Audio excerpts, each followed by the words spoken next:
this special meeting budget workshop to order. Ms. Levine, would you call the roll, please? Sure. Andrew Zelt, Here. Brian Madaway, Here. Joseph Day, Here. Suzanne Sauter, Here. Norman Zubaka, Here. Michael Weissman. Jim was. I don't think Michael, I'm sorry, Jim Weissman, Antonina Tantilio. I'll get it one of these days. I apologize. And Courtney. Thank you. Oh my God. Courtney Taylor. Thank you. Turn this over to Ms. Pantillo, Ms. Taylor to walk us through what's happened since the last meeting. So, based on our conversation, over the last meeting, of additional revisions to the proposed agenda. The contributions increase, there was an additional, request from the Community Collaboration of Delaware for 10,000, along with, I believe we did receive one more, so we're going to have to add that. But that will be on the next. Could you tell us what the Community Collaboration of Delaware is? Yeah, and Brian actually may be able to tell us some more, but. You want to go ahead, Brian? I'm sure, sorry, I didn't see you down there. I know. So the Community Collaboration of Delaware is a not-for-profit organization that has been active in our community since 2019.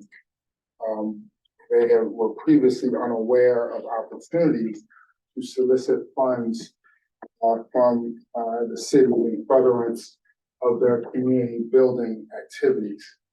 They currently have ongoing partnerships with the Newcastle Library on Delaware Street, with Julie Kirk and the Youth Services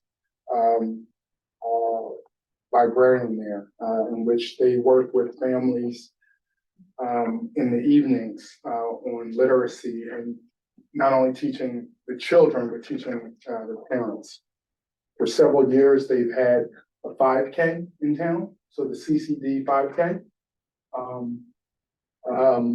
Many of you probably know the Salter name. So this is run by David Salter, who's the son of Doug Salter, and the nephew of Dennis Salter. They have,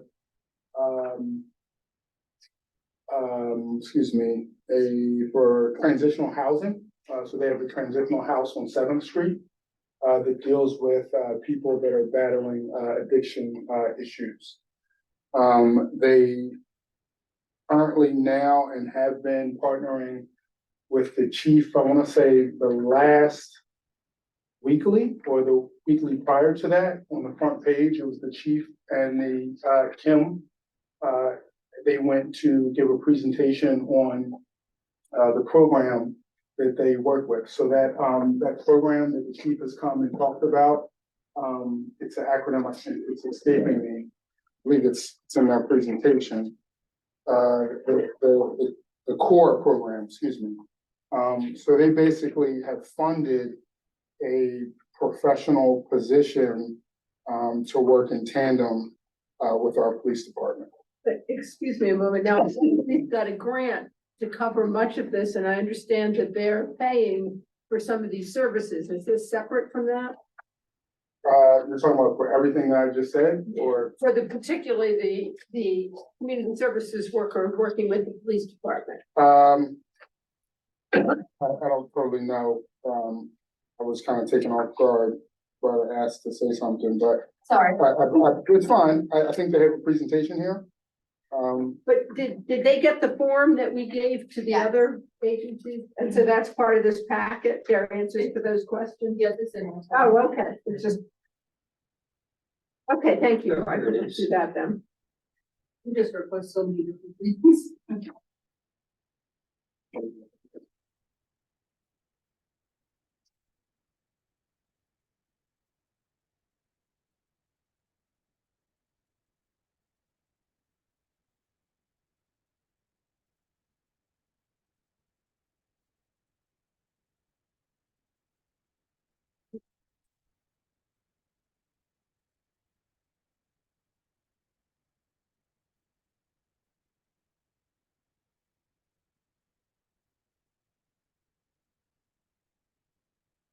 This would be, they're proposing to implement Project Alert for this money and evidence-based curriculum improvement to motivate middle school students against substance use, provide skills and strategies to research drugs, and establish non-youth attitude and beliefs in local middle schools. So I would doubt that would be part of the position. Right, To the grade. yeah. that- So I think what Brad was alluding to regarding the core was that some of, maybe the people that they serve were taking advantage of the core.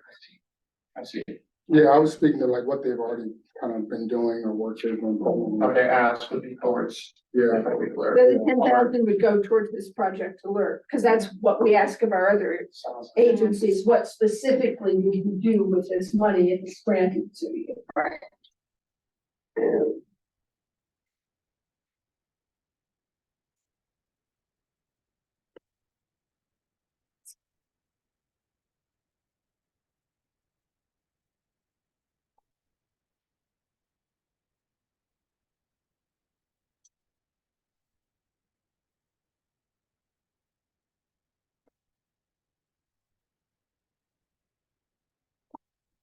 So is the middle schools in our area? Or is it any middle school? How are they doing this? Well, I think in that questionnaire at one of the last questions, I can get back to it. They were talking about,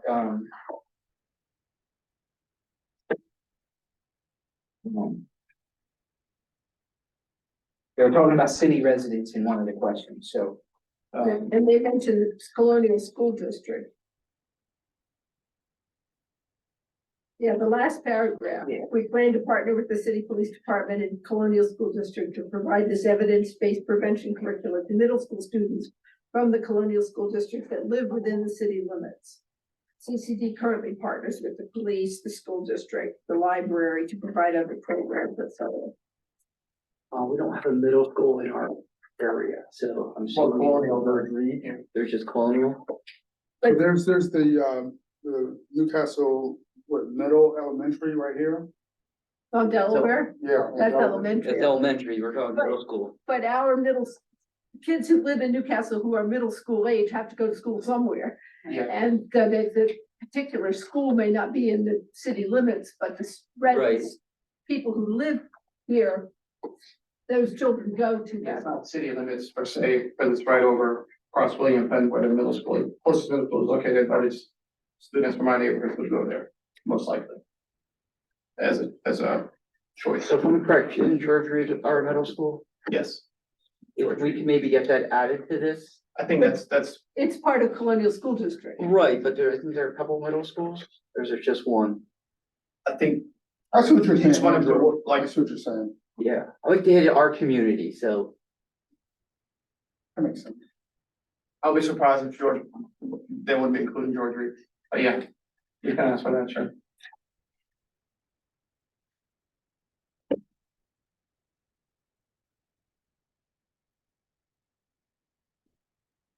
mean, it sounds like they do very good work, but I have to say that their answers are all very broad as opposed to specific, which is what we normally look for. I think.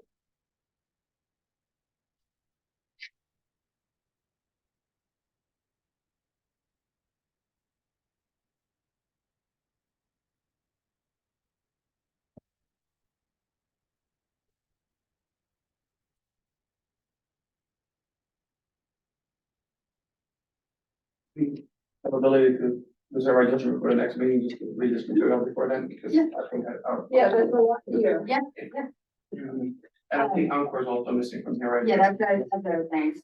So I did receive an application from Hanford for 5,000 as well. We just did not include it in this yet. And they have asked for the following, for 5,000 to cover the following: communications, playgrounds, there's their website, email, and social media, develop and maintain an active website, print flyers and QR codes communicating the phase 3 timeline and opportunities for community involvement, fundraise for donations from businesses and individuals, prepare financial documents for grants, and conduct an independent audit, apply for data membership, and host their website and email. So we'll forward that to you as well. Did we send them the applications that Yes. had the answer Yeah. to the same Yeah, question? based on the conversation that the last meeting sent into community collaboration of lower and something out of it. What was the other organization? The Buttonwood School. Oh, I didn't see her. So. One of the things I know we had discussed last time in our budget meeting. Yeah. Was that NCCP was asking for 8,000, but we were putting some of that in our budget, so does that change their total here? That was my question. Yeah, I think it looks like they were asking for 2,500, but it has 8 on our, Just for. the benches in the park, right? Can we replace that 8,000 with 2,500? I think that's probably their ask for operating costs. And move 8,000, I think it was in a part. we had that in, Right. we put that in the regular budget of the park. For the benches. Because I would assume they wanna still operating, request for the operating funds. So, yeah, we need to clarify that. Because I was even reading their thing and they're in red about 2,000, 1,800, if you guys go to the back page of their financial The statement. one I we think- got last month. Yes, correct. They're currently operating at a deficit of 1,800. $18. So I want to be clear, just 25 for their request. I think if you guys can check with them, that's my assumption, that was their 24 award. Okay. But I'm assuming they wouldn't just ask for 8,000 for the benches and shading, they probably were asking for another 25 for operating. And But I think I would leave that to them, I don't wanna assume that they requested 25. Yeah. If you guys can check to them.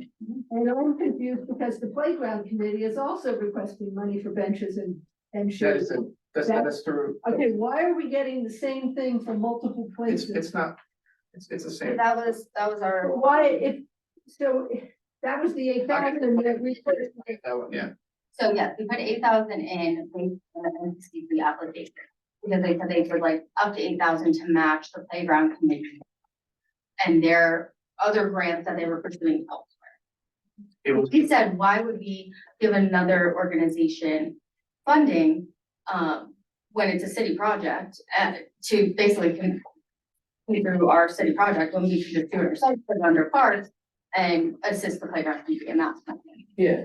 it was submitted by ICC because at the time Encore was not incorporated. So this would have come under Encore's request this year. It would still be moved under general committee. Our request for contributions is now 5,000, excluding any actual infrastructure. It's just for operating expenses. The website, communications, audit, things like that. Okay, in the past, we have tried to avoid giving any organization money for their ongoing operating expenses because if we can't do it again next year, then what happens? Right. We tried to earmark our contribution for specific special projects and ask the organization to sustain themselves for their basic operating expenses. And I'm just saying, that's what we've done in the past. Yeah. It sounds like this would be a change from that. I was reading some requests, sorry, and there were several organizations, I'm not gonna remember right now, but some other places were talking about website marketing strategies and stuff, so I think, let's see their requests first. Because I did see several requests here that are including some of the things that would be considered operating, so I don't think it'll be fair to disqualify them I'm and let not them. suggesting disqualify. Before and stating what we've done in I haven't seen it either, so, but I have seen some, I was just heard what Antonina was saying about their website and marketing, and I've seen some today when I was reading these. For some others, can't remember where it is. Yeah, it certainly would be confusing to see us paying for website marketing for it, to me. But we'll see, like I said, let's see what their presentation is. Yeah. And we get it, yep. Yeah, I could understand, for And audit or something like that. maybe we can sort out these things that seem to be overlapping requests for the same thing. We can move on from contributions. We also added additional funds to. Go ahead. I'm sorry, I have just some- under contributions, the chief here, if we have questions for Yeah. Goodwill, we should ask them now, so Right, that, so he you know what I doesn't. mean? You don't have to stay if you don't want to, you're more than welcome to, but if you have questions, we can just get them out of the way now Well, that's for Goodwill Fire Company.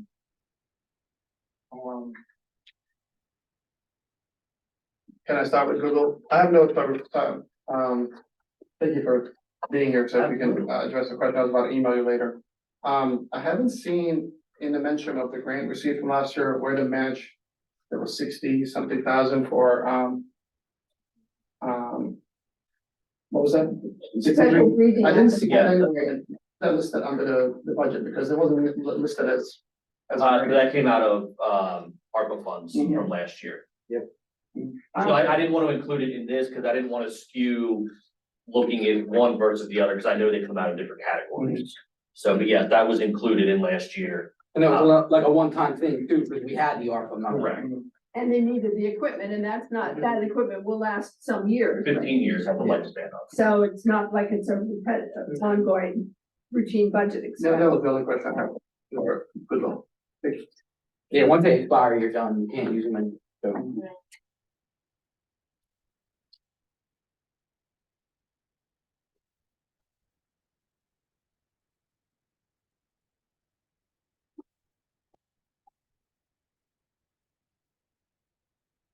Are we good, Anthony? Removal? I would like to move to other, requests here, if that's okay. Um. So I reached out to our SAPA, so potentially I'll come up with a request to add a little bit funding to our SAPA. But I'm working with them right now to figure out if they could, have capacity to add. Some of the services they're doing during Christmas time to surrounding neighborhoods as well. So it'd be nice to have some, decorating at the entrance of the city, churches outside of the historic city. And maybe I was thinking about the school. So right now, the task that our SAPA likes the idea, but they just wanna kind of understand what buildings would those be, what locations, so they can budget it. So I'll come at the next meeting with some numbers, hopefully. But that's the kind of hope there. So I don't know if anybody has any ideas or thoughts on this. I just was asking them, I know that their mission is to, help beautify the historic town. So I asked them, I know this is outside of your mission, but it would be nice to use taxpayer money also to, do the same for surrounding neighborhoods. Hope there is that, we can have everybody be proud of where they live. And just kind of This bring the communities together during that time. churches or any other because we do churches and businesses downtown. I don't If think there are there are too businesses many, outside, I don't I think think we there should are consider, too but yeah, because we are doing. but business here. mostly churches, right? Yeah, I saw several churches on their list in the appendix, so I was thinking we should just expand that, but yeah, business, absolutely, if there's people interested, sure. So if you guys think of some names, it's all in a, everybody was running for a council recently, it's, maybe Joe hasn't in several years, but everybody else has been a couple of years, and the overwhelming thing that we heard was, disconnect between all the other neighborhoods in Center City. So I'm just starting to think of other approaches to this, how can we? Right. No, I You think know. that's an excellent idea. So I don't think it's gonna be much, probably maybe 2,000 or something, because their current ask is, 22,000, so it would probably be more than that even, like. I can't imagine, Yeah, there's not maybe that many 500, yeah. churches. Because So- they do like 130 weeks or something for They downtown. only said it'll probably be good if we could do 12 or 30. I think there's a discount if you do 6. It's probably more expensive than if you can do. Well, but still, a dozen is. Yeah, that- yes. It's not gonna Yeah. cost $2,000. So we're probably looking at 500, Yeah, I was gonna say, I think we're probably. for their total task right now, task is 2,000, and I'm just. Maybe, yeah, Okay, so I'll come up with a number later, you guys. sure. Next thing is, if you can reach out to Newcastle, Community Partnership and see what their ask is. Cause I was looking through their thing and they're already, almost 2,000 negatives. I didn't know if you wanted to call. Their ask expanded to 4,500 because they are doing such a great job to, almost kind of extend the hand of the city. So I don't know what they do to cover that 2,000 basically. Hopefully that's something they pick out of their pocket to promote the city, and because they're making brochures for the city. But now we've given money to the outreach coordinator and they're gonna print brochures, so do we Well, need 2 sets of? That's a great, that's a great thing, because I was actually reading and made a note here, can their digital version be tied up in a new tourism website too, so that can be communicated to them, maybe it's already, but we, I mean, I think that's one of the things John Reeves is working oh, he's on. already working on incorporating that, okay, good. I was. So again, I think some of this may be overlapping. Okay, then we can hold off of the additional funding for them. Hope I didn't Are people allowed to come to these? No, we didn't have the door because there was, talking outside. I'm like, No, but I no, know most of you, so I, meeting, you're Muslim. thank you. Similar to what I was talking about myself, I was reading libraries report and I was really surprised. I commend Julie and her team for going out to communities to expand access to books and to those having barriers to get to the library. I really love that. And I thought that, you know, one of the posts add 4,000 to their request to be 14,000 total to be able to earmark it for increased access to those programs that are up to 4,000, sorry. That would be, you know, programming in our communities, especially those who, you know, Brian, do you want to add to this about readathons and stuff that you were talking about, some idea that you had when we were chatting? Yeah, I think, they just do a really good job, at reaching people of all ages and stages of life, whether it's young people, you know, seniors, et cetera. And, I think there's a need there. I'm in agreement. Yeah, thank you. So are we getting a revised request from them? No, I was proposing that we go, because in a report, they were stating how this is still 1.2% of their entire budget, so this is still gonna be under, you know, 2% of total budget, not even 1.5% the total budget. Just would like to be able to do even more programming communities, because I think if we're able to expand the reach, we can then show that we do care, and not all the money being, you know, all stay in the Delaware Street, so that we can allow library to do a little more outreach in other communities. Just advertised today that through the summer, they're going to start doing programs in Buttonwood and in Dobbinsville, where it sounds like they've already got the funding to do this. What are you talking about in addition to that? Yeah, I would like that to be, you know, not something that they have to stress, you know, in their budget, so I wanted to dedicate 2,000 for kids for adult programming in addition to this, so that, you know, they're not having. Because now they get money from the Library Friends for programming, they get money from the county, of course, that's their primary source, I think, and from the trustees. For that particular program, I'm intimately well aware of that, because I'm working with, Elva, on that, and so we were able to get, some support from Jessup's, as a business sponsor. Right. To do that. Right, I saw that in their posting, it was a social media post Yeah, with the ice cream and so forth from Jessup's, which is great. Again, we're getting kind of broad strokes about what this money is gonna be for, as opposed to the specifics that we usually ask for from the nonprofits when we give them grants. That's But more, my only- yeah, we can go specific, that's fine, you know, because I really, when I was reading through their numbers, I like when, you know, they were providing that, you know, they went from 2,000, you know, outreach people to 6,000 on the last page, right before their financial thing. The program attendance went from 3,700 to 6,400, 75% increase. I don't know if there's a nonprofit in town that has such a great success in, you know, their program attendance, and that's just something that I wanted to increase, I guess. Yeah. So that's what this money would serve, to ensure that, you know, we can serve even more.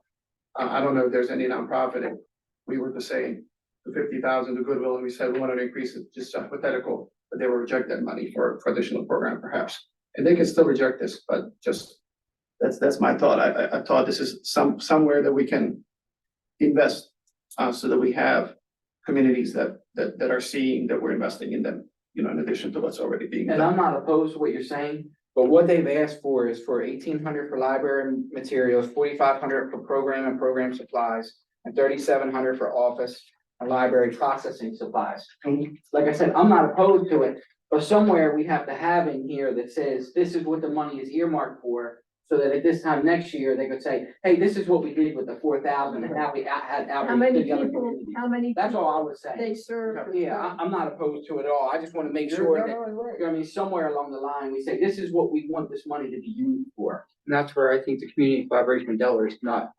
identifying that. Right, So I respect all these points that are very valid, but last year, my memory is certainly right.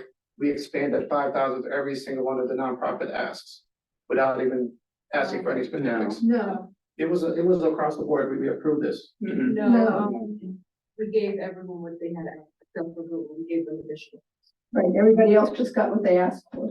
Yeah, last year, the award for the public, for the library was 5,000, right? That's what they asked for last year. It's at the top of the questionnaire, I think. Right, I know we're talking about the library, now, I wish this was the first thing I said. This should have been the first thing I said on this topic. We are very blessed to have the local 501c3 organizations that we have in town and the organizations, and they do great work.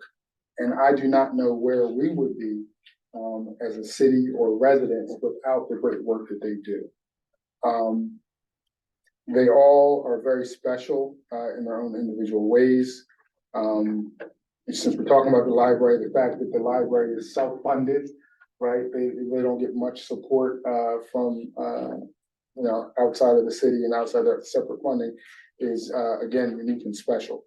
In respect to community collaboration of Delaware, I would say in fairness, to them, they came up with this in 24 hours.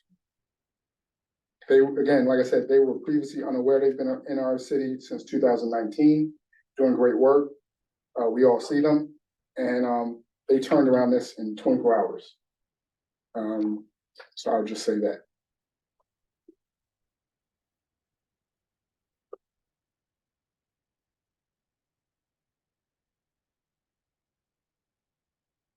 Was there any other questions? on I have this? two more that I wanted to, not for this, but I still need to read their packet, just to understand their program a little better. So last meeting, I mentioned, integrating the website that's already, kind of, historic project, basically all the history around Newcastle, to see if that falls under Historic Society or does it get incorporated under the outreach coordinators, tourism website. So I wanted to see if we can put money aside for that project. I know this is not a city website, but I think with the content that this website has, we ought to support the transition of this and integrate it either under Historic Society in their request or put it under general fund and outreach coordinator side. So one or the other. So I don't know if one. I know the outreach coordinator has it's already on his radar. This is already, is it part of their ask already? It says typically a part of their ask, but I know that it's on their radar and they're trying to think that's something that they could preserve and incorporate into their work. So I can talk to them more. Okay, you know, they would need any funding for that. and you mentioned the grant for HAP, and I think I know what this is. This is the matching grant for the Delaware, what's it, historical and cultural. Yeah. Did they have to have a specific project in mind for that? Did they say what that Yes, is? they're working on that. They did to me, and I'm sorry, it's escaping my brain, but, they do have a couple of projects in mind and, predict that it could be about 5,000-10,000 to be settled on. Let's put that in the budget. And it will be added as a separate new line item since we don't currently have a grant holder for HAP. And then they'll, apply for that, hope that this, grant could continue year after year and they can work on additional. Right, but the reason I brought it up was because I know that the last time they got this grant, a few years ago, they used the money to prepare the guidelines that are now available on the website and with all the illustrations of the different historical styles and, to provide information to homeowners if they're going to do a repair process, what they're committed, what not committed to do. Also talks them through the whole historic area process. So they have used this type of grant before for website type thing, and I wondered if they were also considering something like this. Yeah. But, I mean, it's a little outside their wheelhouse because it's more general about the history of Newcastle as opposed to specifically about the architecture, which is their area. Great. You start with that? No, the historic area. And I know John Reeves, I think, was working with the Historical Society to try to, there's no point in both, working in silo there to be working together on getting this information out there. Definitely. And I wanted to add money for the map updates that we were talking about last meeting too. Once again, I don't know if it's under historic society or outreach coordinator line. Oh, those out in the wayfinding library, maps. yeah. Well, the wayfinding signs that are around town, There's some of 4 or them- 5 of them, I think. That need to be replaced. they right? need to be replaced. They're, you know, from the sun and the weather, they're deteriorating. Yeah, so I don't know where they fit better, you know, outreach or I historic. think the NCCP got them originally, and I Mhm. think they were talking about looking into what it would cost to redo them and update them and so on. And I don't know where that I have stands. some quotes there from, council, former council Smith. So I can share that with you, Antonina, to, you know, put a placeholder so that, I don't know where it fits really, you know. I think the Historic Society was willing to work with the city on this, but, you know, I don't know if they would necessarily wanna own the project, you know, so I think they want to put forward the city in that project, you know. so- I think it was the partnership who put up the signs to begin with some money from the city and some from other sources, which I don't know off the top of my head. But I think the city did contribute to them originally. And I don't even know, if they put under public works, they don't know, right, like they could only work with the outreach coordinator, work with Historic Society, and you know, because they'll probably be installing them anyway, so I'll leave that up to you. So then I won't propose Historic Society increase because that was based off of these 2 lines, you know, the website integration and map update, so we'll see where that goes next.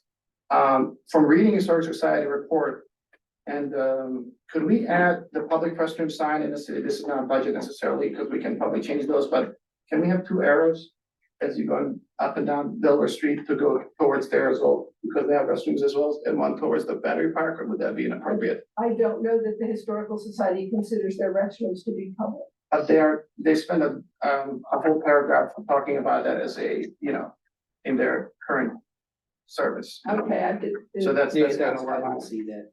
I mean, they're also not handicap accessible because they're on the second floor. They have one for, They do. in the gift shop, the Oh, that's. handicap that. Yeah, they're saying our amenities include restrooms that enhance the visitor experience, result in longer visits to the city and increased spending in local businesses. The restroom at the visit center arsenal reduce the strain on city-owned Yeah. restrooms like, so I was just, because they're saying like the facilities in battery parks, I wasn't sure if we wanted to, you know, well, make that official in a sense. and, you Right, know, well, and there are restrooms in the National Park headquarters now, which is another set of Just restrooms. so people know they can go both ways in a way. No, definitely get permission from them, you know, Yeah, that that's. yeah. Good on my, absolutely. And I'll talk, later we'll talk about ARPA, right, so I can make my house about ARPA later. I think that's all I have. For now, thank you guys.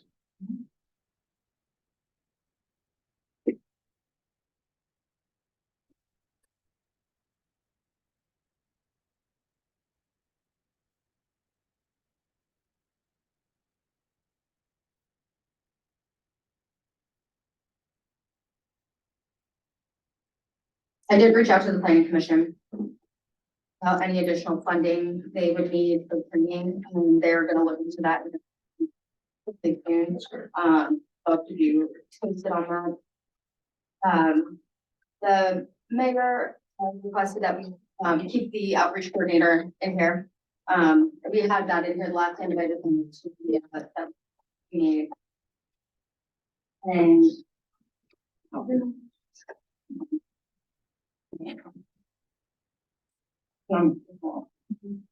And we did increase it slightly, to allow for lodging, for members of the ships. So this is under the, It's on, around page 11, it's under economic development activities. so it's part, it's now going to become part of the budget of the outreach coordinator. Yes. We can move it elsewhere if you want. Well, that seems like a reasonable place for it. I Yeah. just wanted to know where to find it on here. So the mayor did acknowledge. Page 11, you said? It's on my page 11 here. Oh, I see. Oh, okay. So it's still 50,000, is that what you're It's still 50, and then we added 2,000, to allow for members of the ship to have some place to lodge, to have access to showers. So, the outreach coordinators and the mayor were discussing possibly booking, one of the Airbnbs or a bed and breakfast in town and renting one of those rooms to allow for those on the ship to have a place to shower. As you know, we don't have public restrooms, with showers available to people on the ship. I understand in a lot of other, ports where they do long stays like they do here, they do have showers, that are available to them. So in lieu of that, as we don't currently have showers, and if we were to build showers, it would, take some time. They've asked for some money to allow for. Yeah, my understanding was they wanted to rent one room and then, because there's only, what, 3 or 4 crew members, right? I'm not sure. I don't think it's many. And at least They one or, rotate through the shower. they would Yeah. rotate through the shower. We're not getting an individual room Right. for each person, because some of them sleep on the ship anyway, Right. right? So how's that get reimbursed? We don't actually pay for the room, they pay for it and we reimburse them? No, we No, would. the we city would book it. rent the room and pay directly. The outreach coordinator. Because the retains- city- Through his budget, yeah. Administrator, myself, I would approve their doc, at the.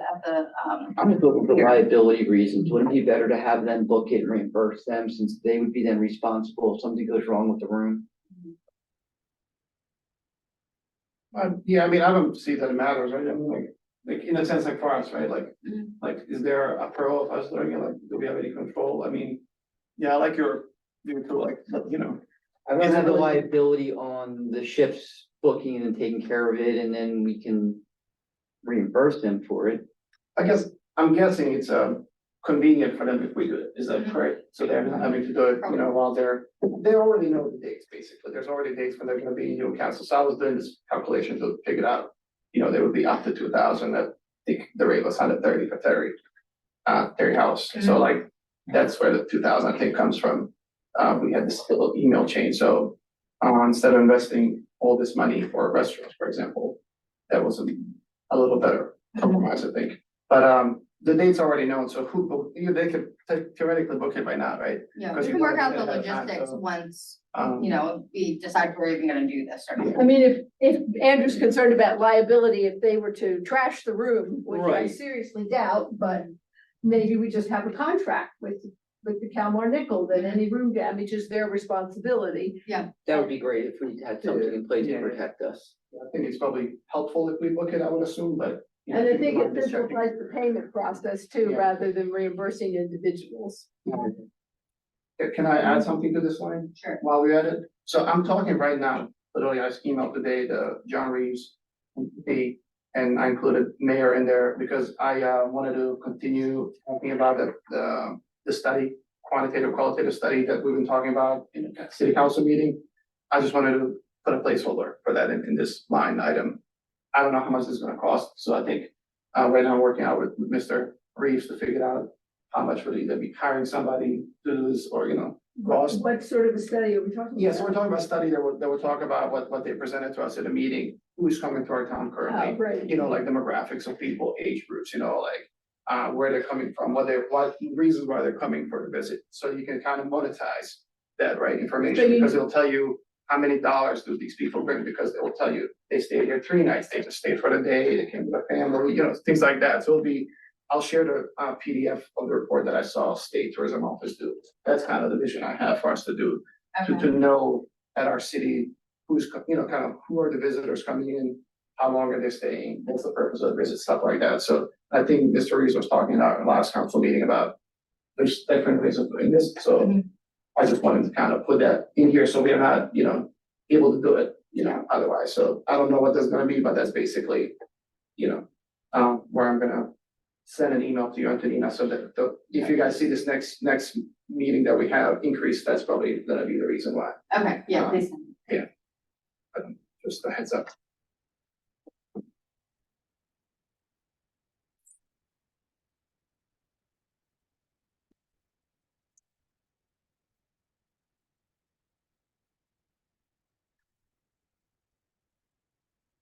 So just on the first page, from the one we had from April 26th to today's, that is May 6th.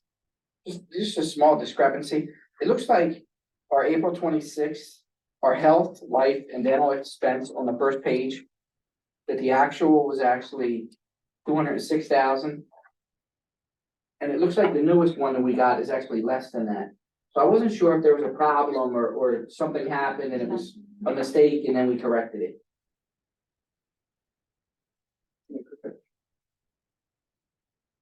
It's about 4,000, lower actual amount. The last line on page one, right? Yeah, we're Yes, looking I'm at sorry. Because, I'll look into it more, but if I'm not mistaken, at the end of the month, I do entries to reclass certain things based on how we do it. Okay, It could have just been, shifting it to, it may have been classified wrong, so once more. yes, but I would definitely do that. it. Might have been like month end. changes. Gotcha. Yeah, And, or do we pay some of those quarterly and we paid one of them since Yeah. the last time this report was? it could be a couple of different things, but no, our health insurance we pay, monthly, but it could have just simply been a reclass at the end of the month, but I will check into it. Thank you.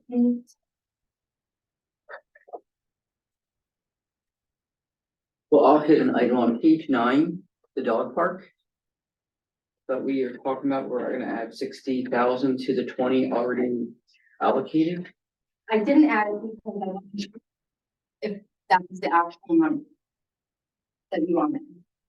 I think that's what we agreed on, I think at the last meeting, I don't know if we need more or not, but it's Do we need to cut 60 or add 60? add 60. Yes. Do we But there is no estimate because you need to do RFP, correct? Was that the reasoning? Absolutely, yes. In regards to the dog park, are we at a place that we have any like specs? Has anybody done any like? So we have an images of RFP what that we just got legal to review, we should be sending something out to pull that together. Frankly, if it doesn't cost 80, then we can just move it somewhere else in the Mhm. budget. Right? Right. I mean, we're not obligated to spend it I all. think, Brian, in terms of general guidelines, when we asked Max and his associates to review the agreement with the trust regarding the use of the land, the attorney, that wasn't Max, he referred it to one of his colleagues, and she very kindly included an AKC guide to successful management of a dog park. And it was very helpful. It went through what kinds of things you need, what to consider, and then also long-term about keeping it going. You don't just put up the fence and go away. You have to.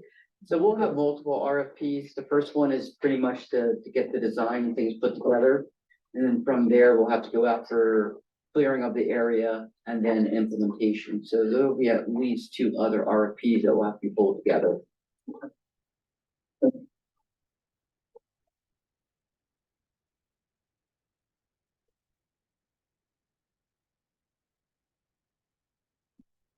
And just to be clear, and we're gonna talk about ARPA later.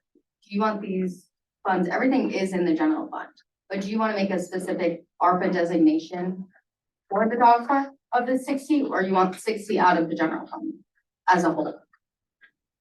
Can the existing budget handle that? Probably not, we'd have to shift things around.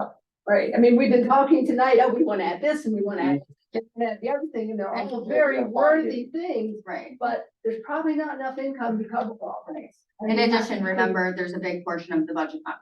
Right, a big chunk is still an unknown, and until that's, it's gonna be very difficult So, to make. But I think, decisions. sorry, Brian, I think this was always considered as an ARPA project, correct? Dog Yeah, park? the 20. Yeah. Six- 60 as an additional request. I mean, yeah, I think that would be my line of thinking when we were talking about initially that. ARPA funds, not the Does general. everyone agree with that? For the request, this isn't solidified. We have to balance it against the other things Yeah. that we need. It's our consideration. Yeah, Well, Andrew, I will leave it up to you. So whatever you want us, whatever you want Antonina to include, it's fine. I'm indifferent. So what if there's available? It'd be great we do it from the general, but if not, then for the ARPA. okay. I'll note it for all of them and then. Quick question on the ARPA. I see that there was 65,000 for Chestnut Street, but nothing's been spent. Do you know what that's for? Yes, that is. Is that still happening? Occurred because there's no city administrator, so that is something that will be worked on. What parking lot? It's, oh my gosh, what's the, at the end? Oh, to pay. Where the recycle bins have Yeah. been? The old city garage area. Yeah. That's a question. Yeah, so like Fourth and Chestnut. So it's to pave that. It's gravel and dirt now. Right. So the idea was to make additional parking, for people visiting the city, so they could park down there, walk up and, visit all of our amenities in the city. You know, we need additional parking, that area is there, why don't we leave it? And we put electric charger down there, not that that's a big Yeah. deal, but we did put the The EV charging, chargers. EV charger down. But again, I mean, we have all this on here, we can, you know, push on the gas as much as we want or let up if we want. It's earmarked there, it doesn't mean we have to, we don't have an RFP out for it, right? No, not yet, nothing was done, to my Yeah. understanding, but I think it's a good idea, if we wanna increase tourism, we wanna have more people visit, we need to offer additional parking.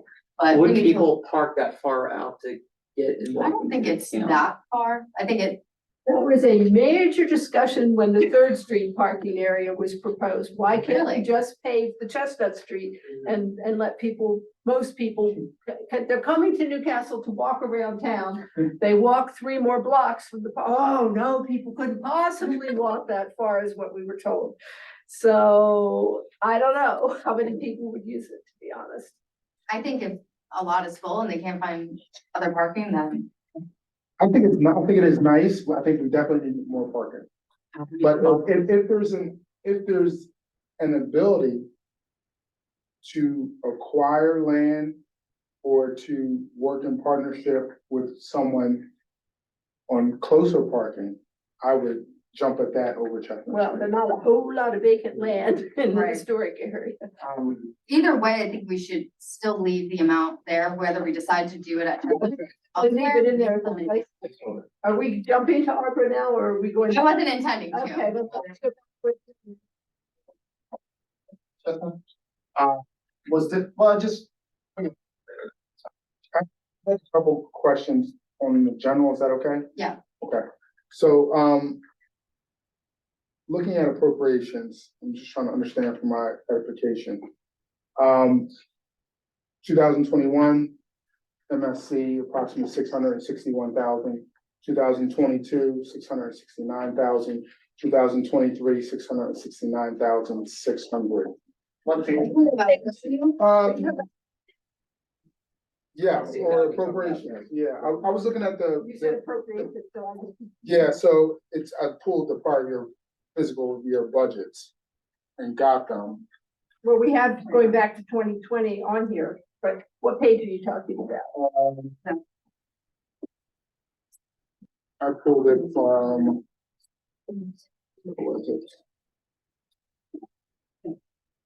MSC, second line on page 24. Yeah, Yeah, we have the numbers here going back to 2020. okay, so I'm just like wondering, is that a standard ask? Like, how is that number computed?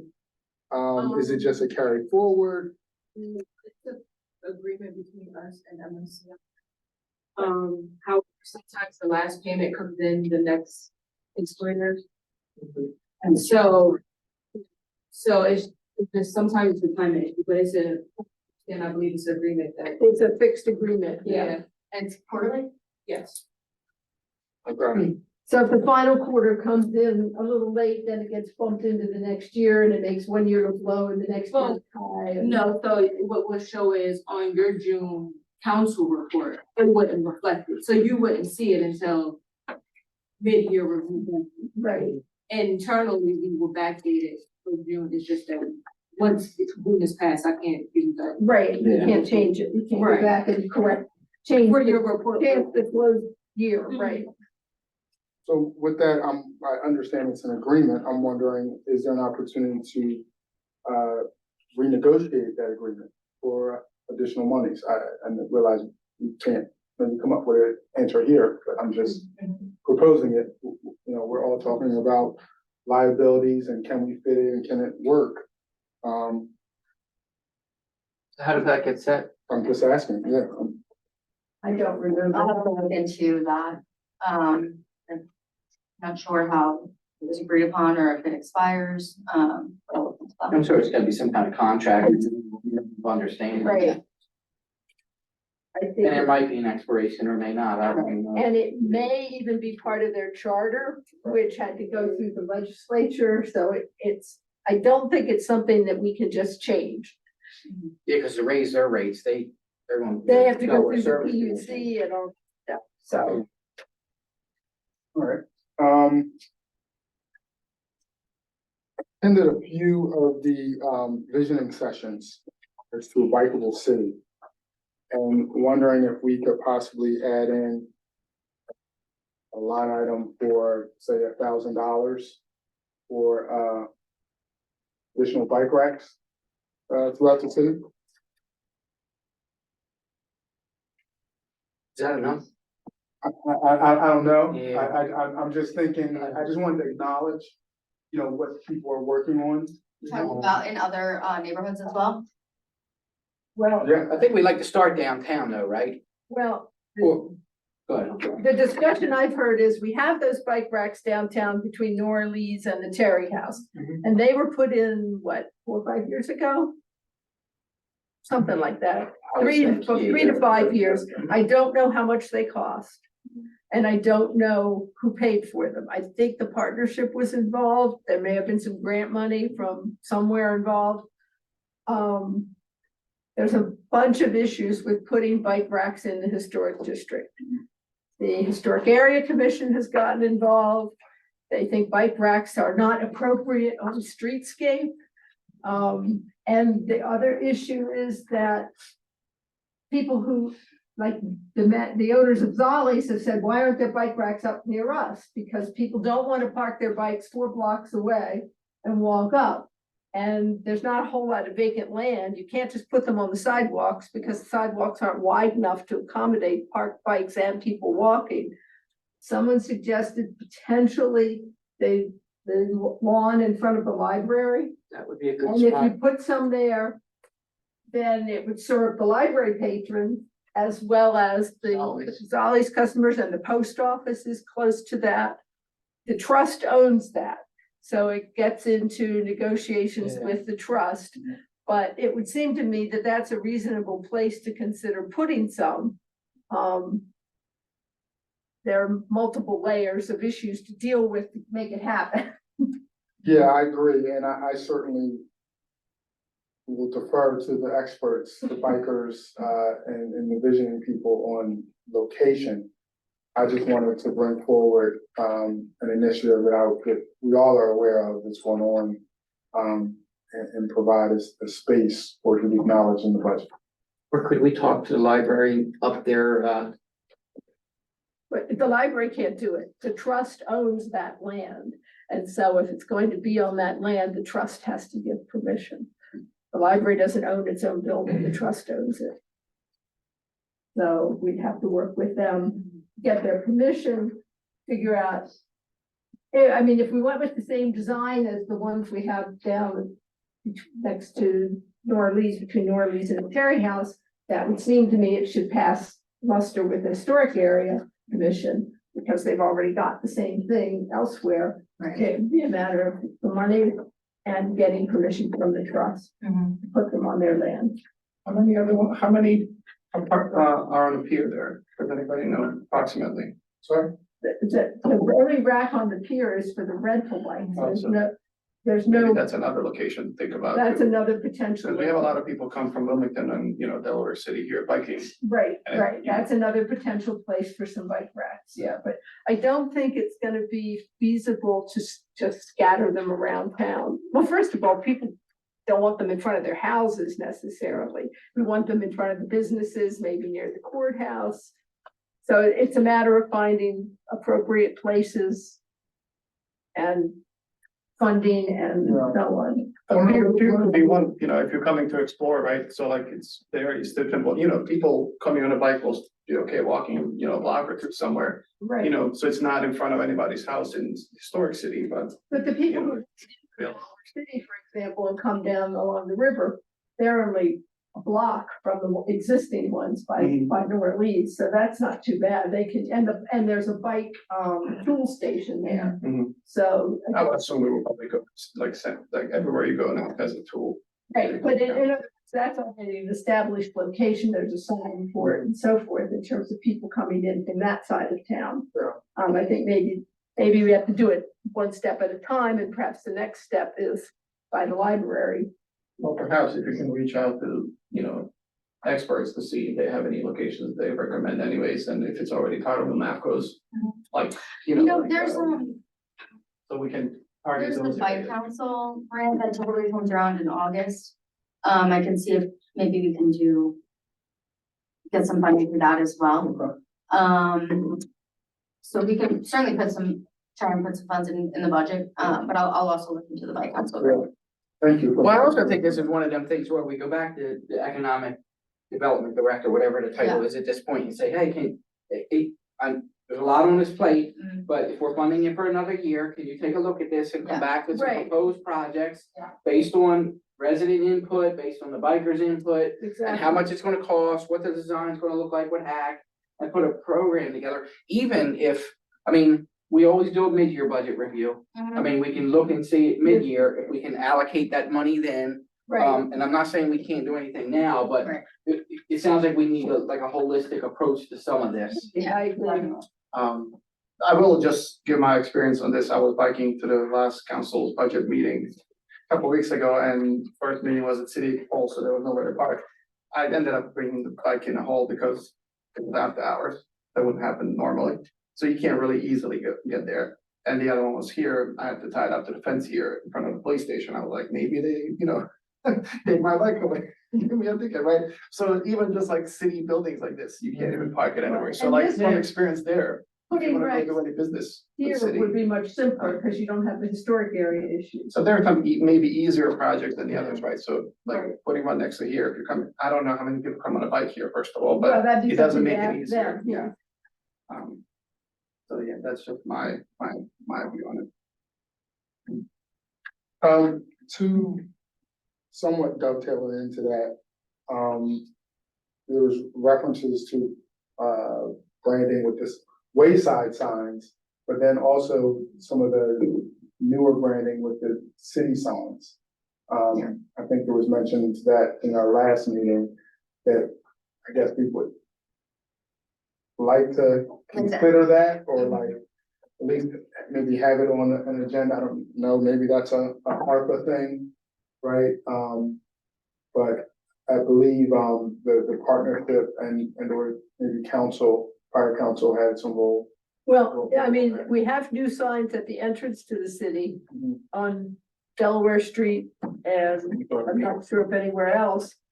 What other kinds of signs are you thinking I of? thought I recall seeing, of course, maybe talking with Mr. Smith and saying that that project wasn't done, or there's Yeah, so still. I, am gonna meet with him this week, and I'm gonna just. I was gonna say, I know he's talked a lot about the wayfinding signs, Okay, but okay. that's different than the welcome to Newcastle. Okay. So when you said city signs, I'm not quite sure what you meant. Okay, I was talking about like those signs, I know probably pie in the sky is like redoing the police cars, right? But I know that's low hanging fruit, or high hanging fruit. Oh, with the new logo. Yeah. I mean, as we get new cars, we're gonna put a logo on them, we put the new logo on them, I guess. I would imagine, yeah, but I'll talk to the chief about that. Does anybody know what was a partnership with those signs? I just took a picture today, ironically, of the bike signs right across tennis courts. And then I noticed another one's right before you get to Delaware Street that has a new logo of Newcastle. That's why I'm asking if they did this. With an arrow pointing where to go to Historic Center. So I wonder if we can repaint these as well, because it's, you can't tell what it is. No, they're too faded. And then, so here. It says point out the Historic Center. There's one up on Delaware Street. So I just wondered if we can see who did this. This would be grand. I don't know if he got a grant, or I just remember him talking about them, but I don't.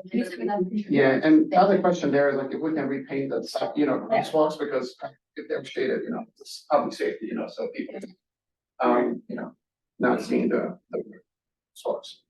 yeah, I'll send the picture. I think Public Works can paint the crosswalks. I know it's two separate things, but Yeah, yeah. but the lines are a little more, because that's for some kind of decal that. Yeah, they yeah, get on the street pencil or something. Or something, I'm Yeah. not sure, but. It would be good to know where they put it, because whoever did this would know where the other ones are, because I only saw two today, but I I'm think sure. there's that some at South Street where the county trail comes into South Street. makes sense, yeah. I think that's the other location I remember discussion of Okay. putting them. Do we maintain that bike path in the city? The part through the city, out to the city line, and then the county takes over. So, oh yeah, that's then definitely us. Because once you cross from the elementary school over, you go to Wilmington, it's beautiful, right? It's maintained nice. You come over there, the path is like line, just like uncomfortable to ride on. It's also not clean, so we can have some. You're more talking about the maintenance. sort of connector between that. You say. Just down the. Yes, when you go, Gray Street. yeah, when you cross the street from Elementary Street, just to enter the city now, so you're on that last part of the bike path. That is part of the city limits. It's not up to standard for the rest of the trail, that's what I'm saying.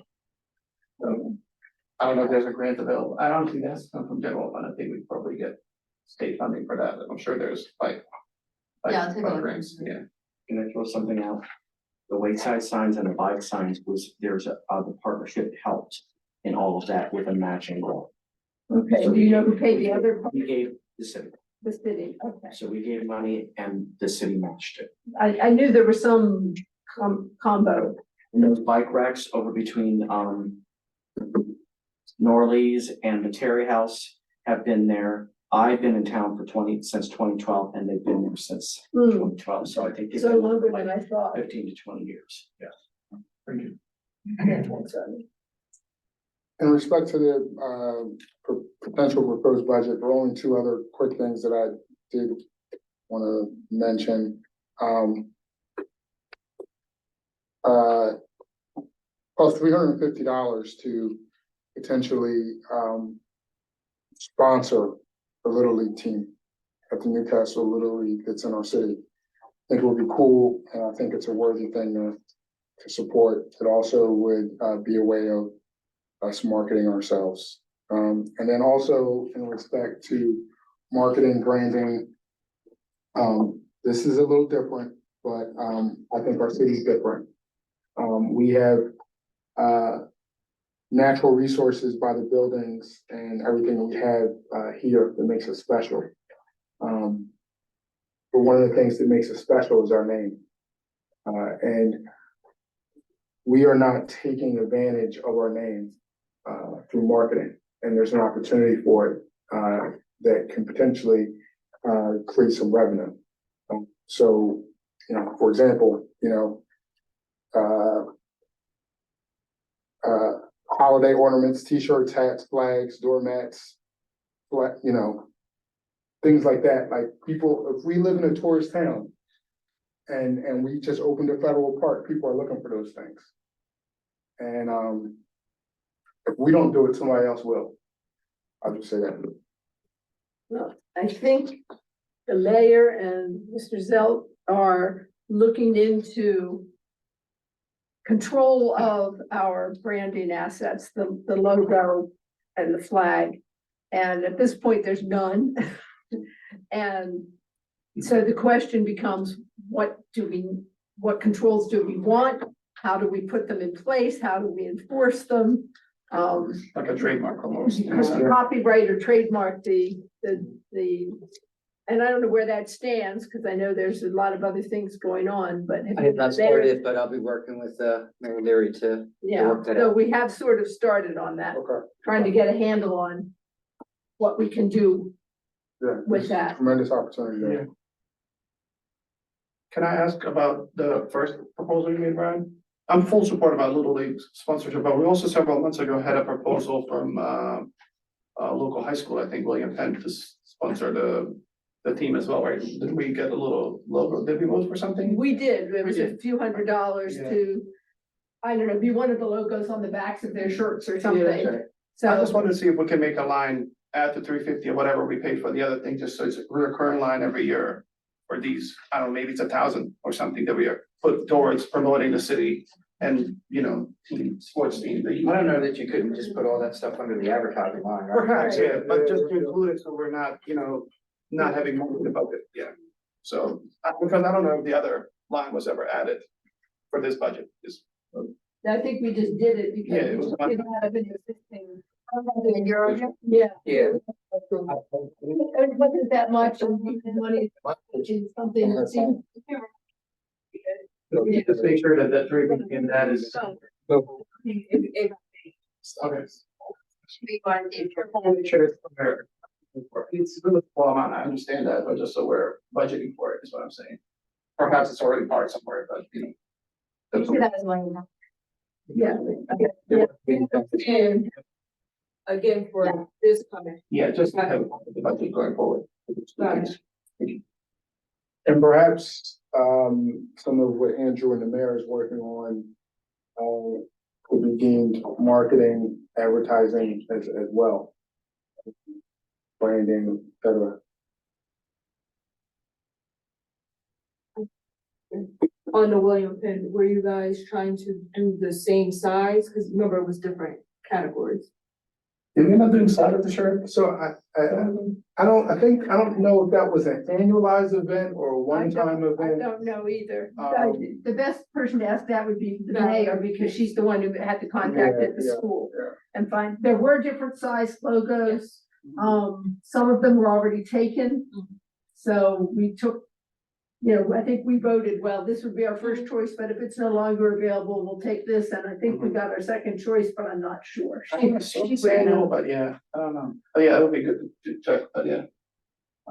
Something. The only thing I'll say is I don't remember ever receiving that request before, but now that we funded it, we probably will. Exactly, once you pay it once, they'll get back to you.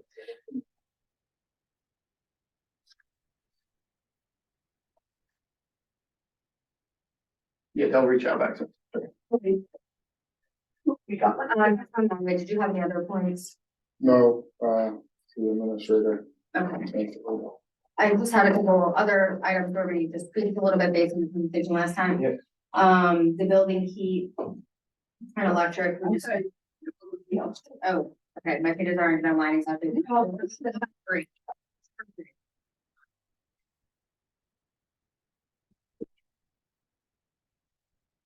Yeah, I know. Building heat and electric is on 3, yep. So we just added 1,000. Just to be. So the 16,000 represents a $1,000 increase, is that? Makes sense. And then. About 5 for the building upgrades. That'd be 4 for you.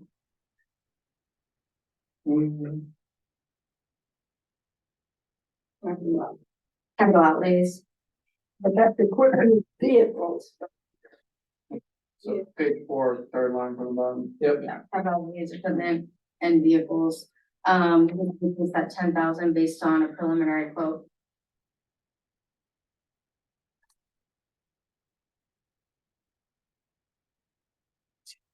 You said 10,000, so our last one was at 100. Correct. Okay. Yep, I see that. And then about.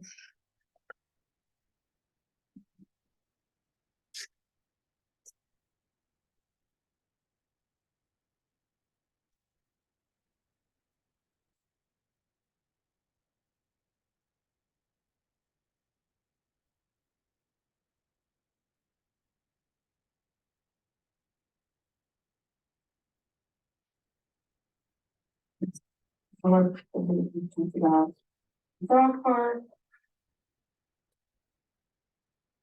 I just wanted to make a clarification. Of the conversation that we've had at the last meeting about the ADA or handicap program. Oh, yes. There were no expenses in the past couple of years, under that specific line, but that's because if the work was done, it was wrapped into other projects for like street repairs or street improvements or something like that. So it wasn't needed necessary to come out, you know, of that line item. We're gonna keep that amount in the budget though, because our goal is to, you know, work on this a little more. Yeah, and that was like the I don't remember what it was, 25,000. Yeah, Right, yeah, we should have a hit list and we'll keep knocking them. yeah, and we're certainly gonna make that a priority. Yep, thank you. We just talked about economic development activities and contribution. The handicap. 9. Oh, yeah.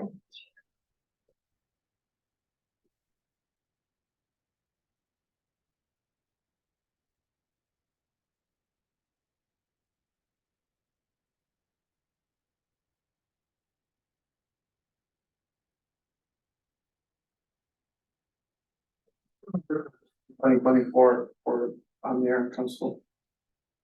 I'm sorry. Like, there's an actual, expense for equipment purchase under mayor and council, page 11, first line. I thought it was AV equipment, quote. So did we buy it for 32,000? Is that what I'm getting? The 30, yeah. 31,900? Yeah, that's for the senior budget. center, yeah, but Well, hold on, the budget is what 37,162, but I'm saying there's an actual expense, which was typically 0, I believe. it was, so we had sent out, we got a invoice and they needed a PO, correct? Mhm. Yep. So in order for us to create a PO, Mhm. we have to hit a line. The money hasn't left our account yet, but it's just how Edmonds works. So the 37,162 is actually gonna be 31,959. No, if we could finish the project in this fiscal year, that 37 is coming out. I had to put the 37 for the projector because at the time we started creating a budget, we did not receive an invoice for the projector yet, So potentially, we're not looking at that line there. being 0. Yeah, being there, yeah, thank you. City administrator expense, I did increase that, to include the request for, additional recognition for, like, members of boards and commissions that Councilman Mataway made the last time. In addition to that, looking at the branding that we have and potentially, getting staff shirts, council shirts, things like that, or other types of things, just to make sure we're. Sorry, where are you? Page 50. City administrator. Oh,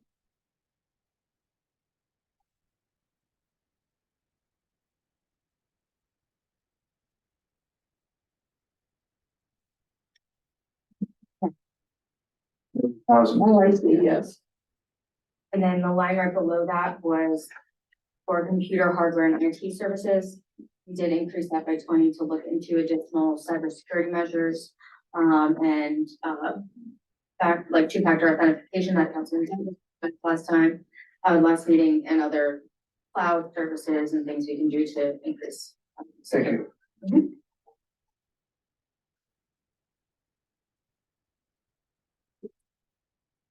Software support. Maybe about page 15 or 16. Yes, second line on 15. So we added 1,000 to the website upgrades for next year. Oh, thank you. And we also added 5,000 to look into an emergency service system. 5,000 for emergency center, Yes. thank you.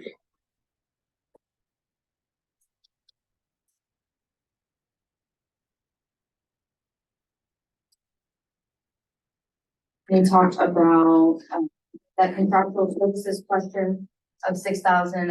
I think I let everyone know, but I think there was a question about what it was for. It's for the building appraisal.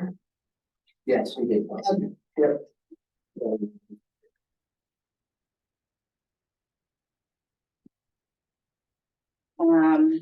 Like I said, we're waiting on the planning commission to determine if they need additional funding for training. We've added 7,000, or we will be adding 7,000 for reservation projects.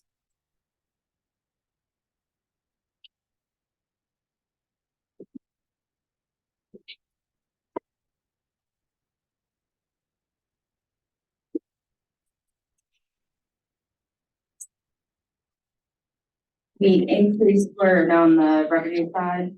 based on conversation, we did increase the building and have applications, to 200,000 from 150, as discussed last time.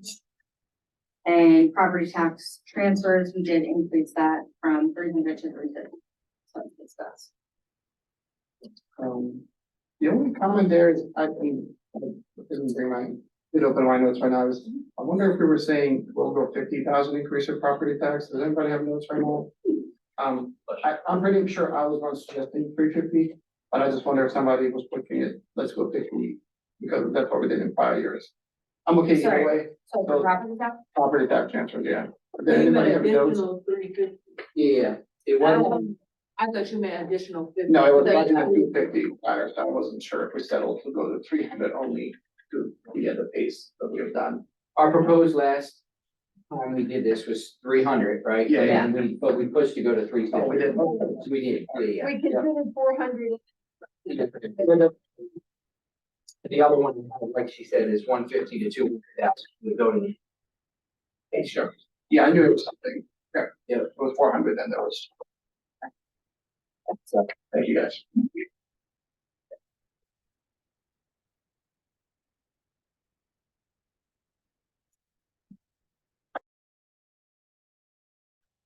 and I think that was, that it? Yeah, I think that was it.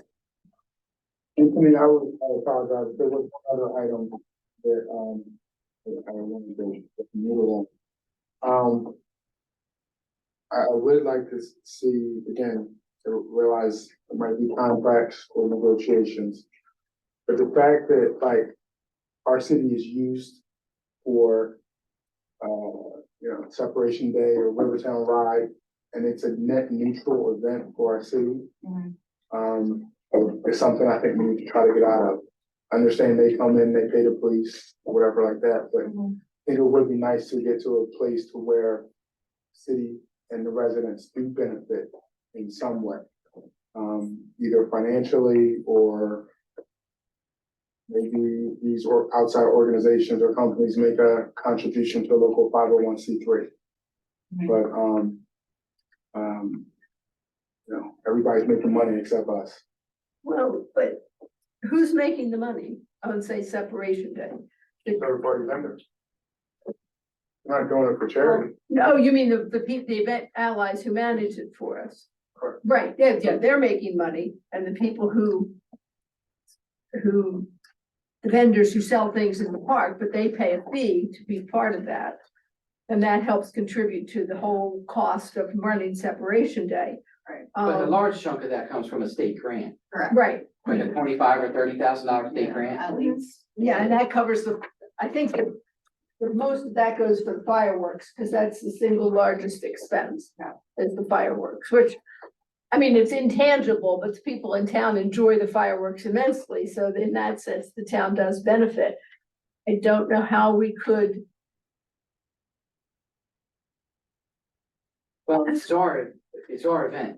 The town chose to hire a company to do this, because it used to be volunteers. it did, And I can understand, the change, but it is our event. it is our event. I mean, I guess I have two questions. Number one, the reason it switched to Event Allies is we couldn't get enough volunteers to run it. It's a large, complicated event with lots of moving parts.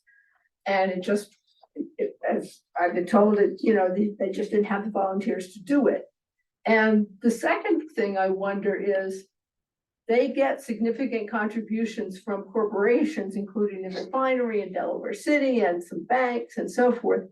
They have contacts with those organizations. And if we said, okay, we're gonna do it ourselves, and even if we had enough volunteers, it would take us, I would guess, a number of years to build up those contacts to get those kind of contributions, no? No, all the sponsorships and those big contributions came, from Mike Quaranta, Mayor Quaranta, achieving those goals. And then it never, and then he just, I don't know, have Event Allies took that over, or it's still under the auspice of the mayor's office. No, Event Allies reaches out. Event Allies does So what I will say to that is, sorry, but I think we also need to, encourage more contributions from outside organizations. As mayor and council, you know, are we going out? Try. Now, Mhm. the other thing is, in 2 years, it'll be the 250th anniversary, which is gonna be an extra big, extra special celebration. And I don't know that we wanna start tinkering with it until after that, because it whenever you make a big change like that, there's gonna be a learning curve. And I don't think we wanna mess it up for the 250th. No, I'm not suggesting that, we carte blanche take it over.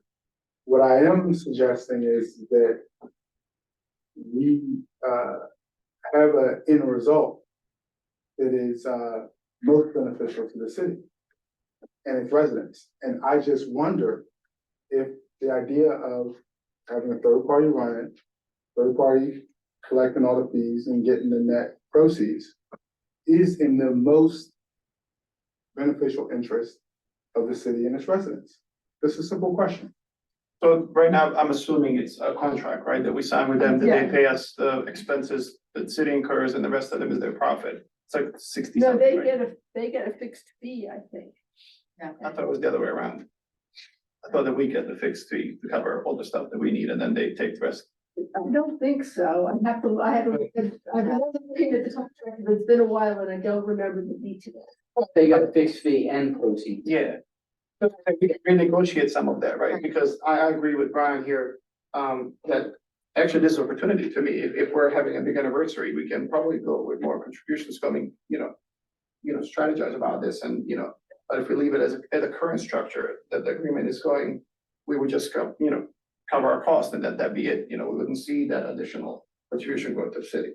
So, And the overarching concept here is, I feel like everything should be on the table where possible to generate additional revenue, for the city. We're stewards, and I think that I just wanna push that agenda forward. I think we all do. Definitely take a look at stuff. you can share the contract with us when we can review that in an email, something just to see like how it's right now. Sure. Thank you. Can I go back to property tax? As to reduce that by either 25,000 or 50,000. I would just be a little scary to overshoot, but budgeted, it's page 22, sorry, first line. Right now it's budgeted for 3.1 million, but we haven't hit that number in any of the previous 5 years. I'm suggesting 3,075 or 3. So we just divide $5. Because it's 3,095 years date. I know, but I'm just saying the way we've done it in the past, we look at 5 years worth of information. Well- I'm saying 3,075,000 seems more appropriate. And then if it keeps increasing at 3.1 for next 3-4 years, then we can probably think about increasing it. That's just my recommendation.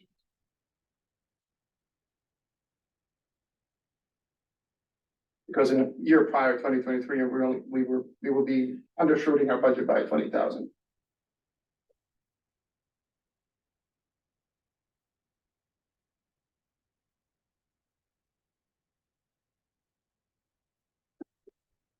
I'm just sorry. Would say, I would assume, based off of the building act applications, we would add at least 5,000 in taxes in new construction. I would assume, but, I mean, I think we'll hit it, yeah. just going with. Wow. Okay, that's fine. Yeah, it's 25,000, so it's fine. I mean, we'll do okay, I think. Just trying to be consistent across. Mhm.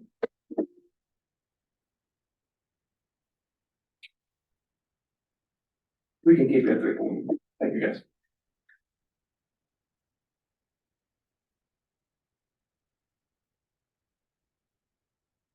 Great. Do we have any more questions? Do we think we might have a clearer idea about the contract issues by the next meeting on the 16th? I'm not sure that is. Because we're not gonna be able to finalize the budget. So, so we don't, or I probably won't be here, but so For the next cycle though, can we change the contract so that it doesn't fall right before our budget cycle? Yeah. We should try and take it out, like, so that we're landing in December, so that we're not messing up our budget timing, Right. Right. negotiating a Yeah, contract. yeah, it is, Yeah. and it just makes it almost impossible. Well, to and plan. it's just, we're gonna be. So it would be nice to be able to extend that one way or the other, Yeah. or shorten, whatever we need to do. Second, that. Yeah, I agree. If that could be, I don't, they would object to It could be. Like the schedule. It is. Here's one final question. I know we talked about porta potties last time, because I know there's a line item in here. Did anything come from the meetings with the trustees? Yeah, so, I did place porta potties, at Park last weekend. And they will be there for at least a month. Myself and the chief met with the members of the trust, to evaluate the situation. And I heard my summary of the meeting, the trustee board, and they are having, hopefully make their decision on whether or not they're going to leave the restrooms up, but I hope that based on our conversation that they will be willing to do that. The office is very protective of communication And when Antonina and I met with the officers, I got the impression that with our input of, talk to the police chief to consult on ways to improve security and so forth, that they would be willing to do it on a trial basis. Yeah. And you're gonna report on that next week at the, Yeah. Cool, thank you. but even. Oh, yeah, I'll give an update, yeah, Even if we don't have an answer, at least tell us where. yeah, And absolutely. also, just to, I'm thinking about it, the, code enforcement officer position, is that filled yet, or you still? Yeah, so we made an offer, Uh, and, they've accepted, they can't start until the beginning of the fiscal year, based on their personal schedule, so, yes, but that will also be included in my report next week.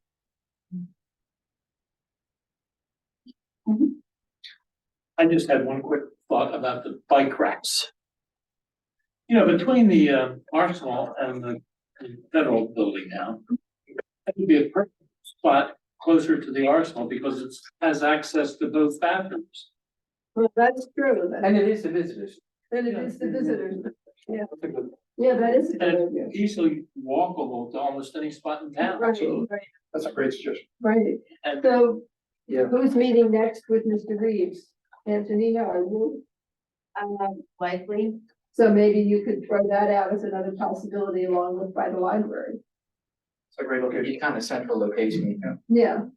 And it serves and encourages. multiple, stuff. serves multiple, it's not just for Zollie's Restaurant, it's for the library. post office. Yeah. And then this place is, as Jim points out, it's by the visitor center, it's sort of in the middle of the green, but yet. and we have more control there. Is not a state property. I was just about to say, the only thing is we don't own that property. We don't know that. Oh, the state does, yes. so we could, Yeah. Seems like for the federal and state is being invested in this, I think we can probably, yeah, if you don't mind, we should be ready. Well, There's further questions on the budget. Just gonna move on to ARPA. Thank you. all right, so I'll start because wanted to ask a question about Chestnut parking. When we got, so I'm gonna ask this councilperson, salary councilperson today, when this was discussed initially, was there talk of this being revenue generator parking lot? Where we have meters or some sort of daily pass parking? No. fee, or is it just free? Not to my knowledge, I don't even remember frankly us deciding to put it as an ARPA item, is this a proposed ARPA item or did we previous? It was approved. Okay, I just didn't, just my memory. No, at one point we looked into potential metered or kiosk parking downtown. And the problem is that that's not free. You have to buy the kiosks, you have to maintain the kiosks, and you have to pay somebody to, meter, Enforce it all, yeah. somebody to enforce it. And the question is, would we make enough money to cover our costs? And the answer was probably not. We'd be lucky to break even, and in which case, what's the point? I don't know, in a parking lot, you still have the same issues. So, And just looking to Mr. Matterly's point earlier, and everything should be kind of, as we're introducing especially new items, think about, is there a possibility for revenue as well, instead of just, investing. I like the idea of, there's several annual events too, that people come to our town and park at elementary schools. And then buses pick them up. This could be one of those locations that is also being utilized as a parking lot, a little hub where people can park and then be picked up, but, Or bus your point parking. that people can come easier, like, it's not that far to walk from there through town, it's a. we have used it and we still do, I think, for bus parking. Exactly, so I think Yeah. it's just, it's already, yeah. When tour buses bring people to town, that's where they're directed to park, because it's large enough for large vehicles. Yeah, so that's just my consideration there, whether we wanna think about it potentially, I don't know, would it be? So we would have to look into it again, what's the cost of Mhm. putting up some kind of payment system, kiosks or whatever? Yeah. And what's the cost of enforcement? Mhm. And how much would you have to charge for parking to cover your costs and maybe make some money? Well, I think if you make it if you're gonna charge people for the lot, nobody's gonna park in it. Right? They're gonna find other places to park, frankly. But I do think, I vaguely remember this, and I remember them talking about the MNC, put lighting up there and in my opinion, it's probably not our highest priority. Mhm. You know what I mean? And if we wanted to move that and we figured the dog park was the highest priority, you know what I mean? Maybe that gets moved to there, but I don't really, I don't know if the juice is worth the squeeze here. You know what I mean? How much are we really gonna get out of paving that area? I Well, would, there's maintenance to add there too annually, I'm sure it's not that crazy, but, something to think about as well, so this isn't the Yeah. final price, but like any project's gonna require some sort of maintenance. I would tend to agree. I'd prefer to see that money moved to the dog park. And, Yeah. it's not that we would never pave this, but bump it down the road. And I have a question, the AV equipment, the senior center equipment, I understand, but then there's a separate item for AV equipment? Same question. That was for, the equipment rental. I actually thought it was a typo, that was 37. So that, Yeah, that's good, though, thank you for buying this. Yeah, forward. so it's used for, the new equipment that's used to record the council meeting. Suzanne, can I offer a safety issue on the parking area that you're talking about putting over there on Chestnut Street? When it rains, it floods the area over by the pizza place. Oh, right. And as a resident that lives right there, the thoroughway of all the traffic that is rerouted to that is extreme. So I don't know if that would become a safety issue if you're gonna repave that area and offer it as like a lot of parking spaces and so on and so forth with the traffic until they fix that flooding issue.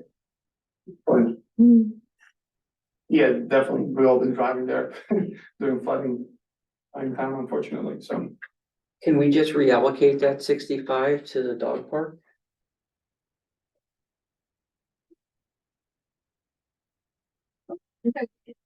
This is the deciding body here.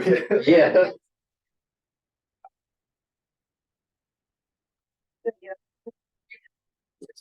Make a motion, shall Can I make a motion to redirect the $65,000 for Chestnut Street for the ARPA to the dog park? second? Is there a second? I'll second. All in favor?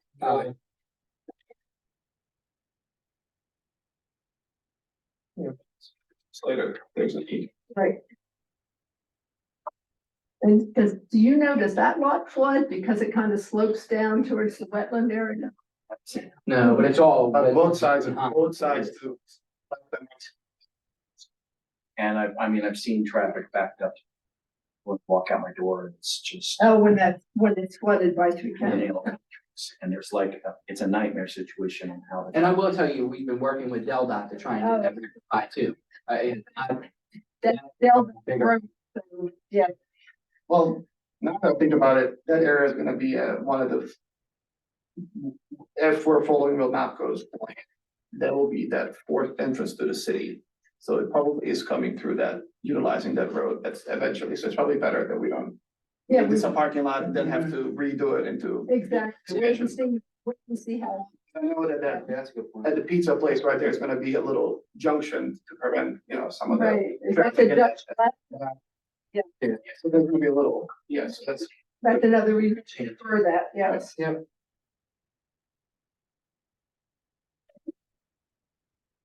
Okay, well, I'll go then, I'll just continue since I brought up the parking lot too. I wanted to put forward, adding to ARPA expenses for the upcoming years requested with the team from playground subcommittee. I trimmed this down significantly already, the ask was between 400 and 450, I believe. Phase 2 of the playground and battery park. What I'm coming in front of council is total of 350,000 for 250 to be allocated for phase 2. Phase 2 includes ADA compliant surfacing that's being requested from the state. And new equipment, kind of like looking at a ship-like kind of educational thing that would go alongside the history of the town, and large ships with slides and all that, equipment is gonna be exciting for the kids to play in. There's a quote for that, so this is just a portion of that. The Encore, who's working with Playground Subcommittee, has submitted over 7 grants so far and about 3 to be submitted still. So what I'm offering here to council is to earmark 250 for phase 2. If it's never needed, if these grants win that money, we reinvest it into the money that's gonna be earmarked for sea level, flooding and resiliency committee that we talked about last meeting. And the 100,000 I mentioned earlier is for community-wide playgrounds. So one of the asks of the council to the playground subcommittee was to start investigating what are the needs of other playgrounds in the community. So what I wanted to do here is to intentionally put money aside, earmark for this particular project that would serve for matching funds for the grants or, playground equipment updates. But this is really just one of those long-term lines that may even earn us some interest over time, because I don't really know when the neighborhood playgrounds are gonna get some of the folks to kind of step up and say, we wanna do X, Y, and Z. So it's just kind of put money aside so we have that So going forward. regarding the neighborhood playgrounds, I've visited all of them with our public works director. There are improvements that I would like to see in each of them, so I have a list that I've started. So I'll forward it to the playground subcommittee. Yeah, so no, that- I was just gonna say, if you don't mind. Yes. Playing next week, I think so, or week after that. Okay, Yeah, that'd be great. Thank you for looking into that. But here's my spin on the 100,000 too, guys. So instead of just earmarking for this, my other option for this is put that towards money that will be used for the resiliency fund, like fund resiliency. But then interest is accrued. First 100,000 is earning interest earmarked for this particular project. So that's kind of another spin-off too. But to that point, do you know how much interest did we accrue in last year, just based on the ARPA funds, or is it hard? So we don't keep track of Mhm. interest we accrue on ARPA because ARPA is general Mhm. fund money. So it's already all the money that's in that account. So I can't tell you exactly how much was on remaining amount because it's with the rest of our money. I see the significant increase in interest over in the last 2 years. It was 120 and then 270, I believe, or something like that in the last 2 years alone. So I'm assuming large chunk is because of moving the ARPA funds in there. I don't know. So, I'm not gonna speak. because we don't know that for certain, I thought you would just be able to confirm that. Then I would go with the first proposal, just putting 350 aside for citywide playgrounds instead of interest, because I don't want to come in a situation where, let's say, we're not making, that. so my concern with using the interest would be, ARPA and is now a part of the general fund, it's not separate. So we have to treat it, the same. Mhm. B, when you use it, obviously, it's gonna decrease the amount of interest, and C, I know we talked last time about creating like investment policies and things like that. I think we need to undertake those measures first and then determine if we need to allocate interest, to a certain project or something. That would mean my formal ask is there's gonna be 350 for citywide playgrounds, 250 for phase 2 of battery park playground, $100,000 for. Thank you for clarifying that, guys. That's helpful in my thinking about this. And 100,000 for rest of the citywide, city playgrounds, that, we already have only listed, city administrator is gonna share with the subcommittee, so we have some start. So that's kind of I'll give you guys a little spiel. You all know I have 2 little kids, one turning 3, one turning 1. this summer, we go there all the time, and it's like a most used amenity for us in the city.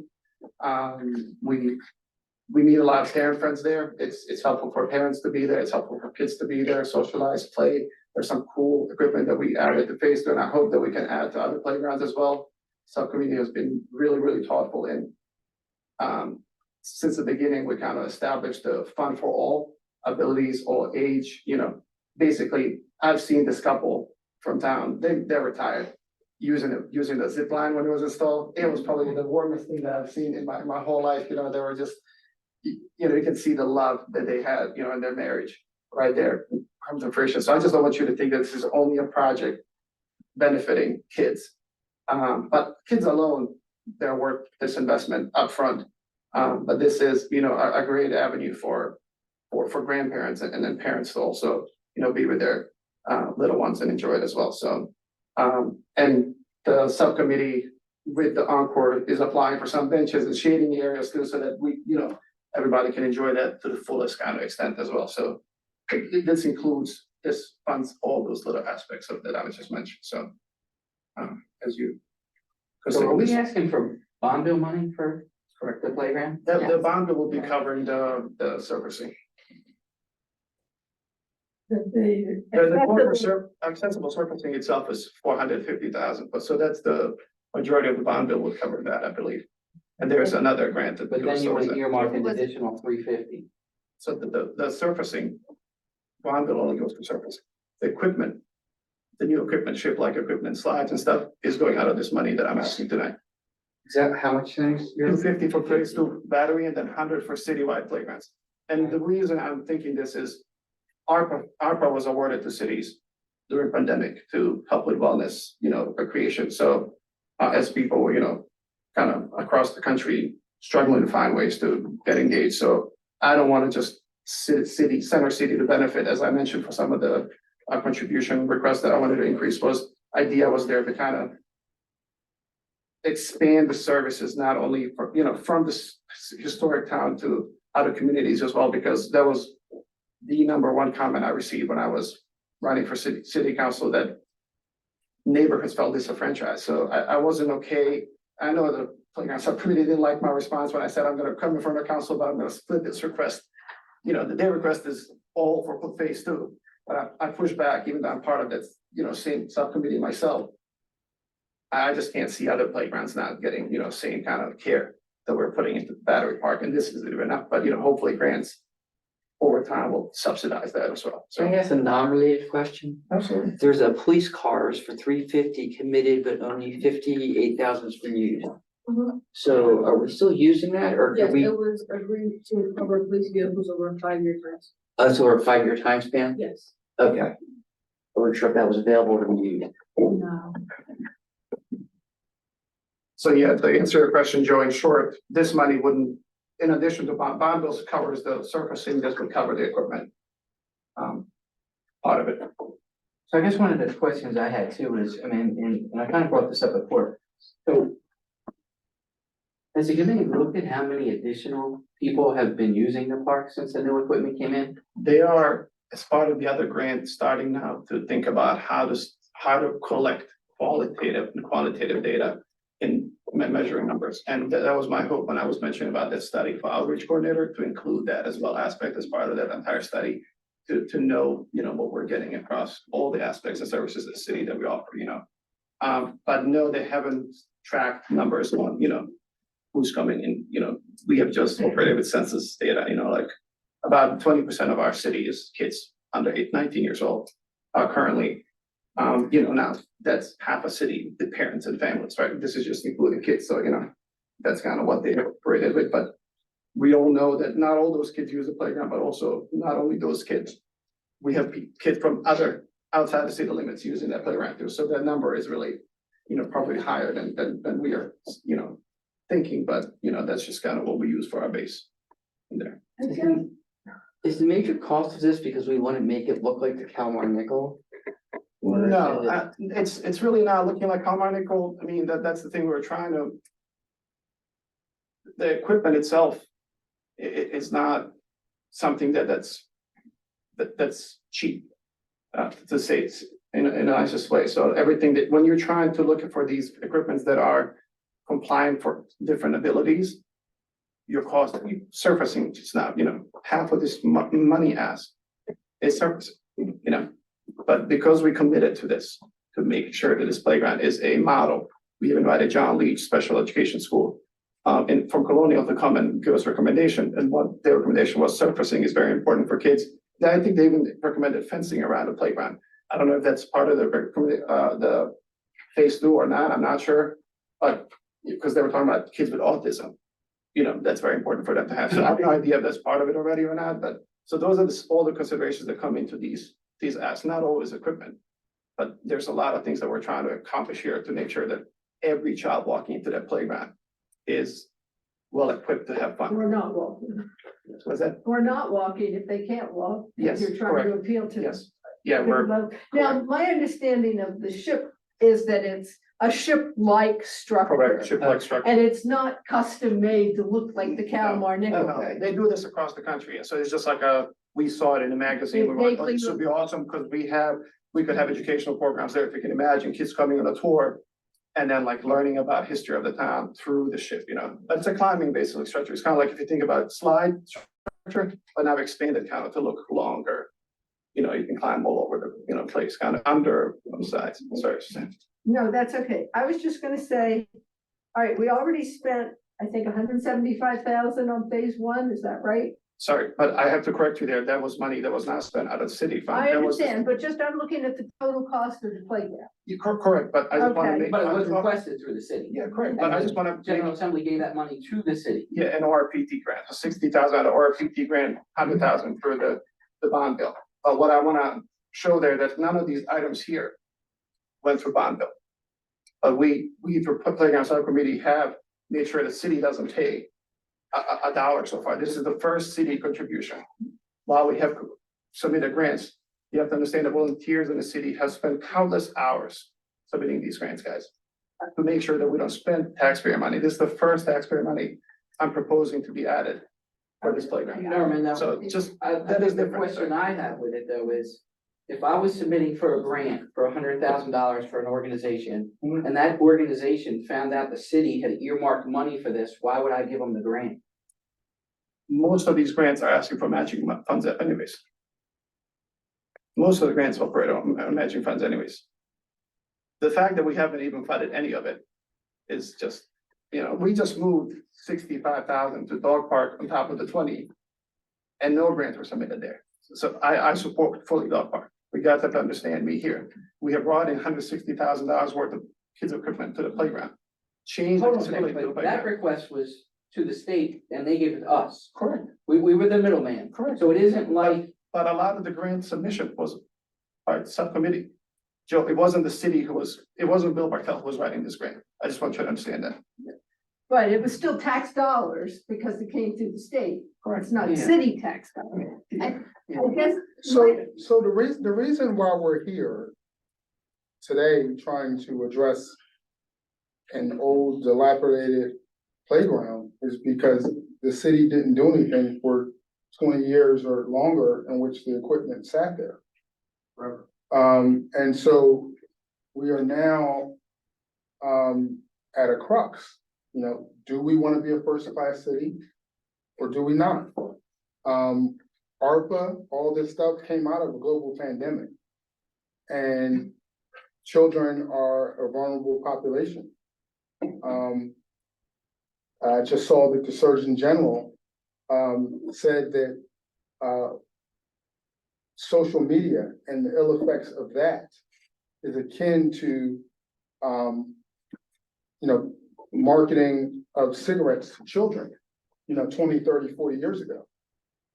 So I guess I think we're just trying to, or the subcommittee is trying to make up for inaction done by the city or whomever.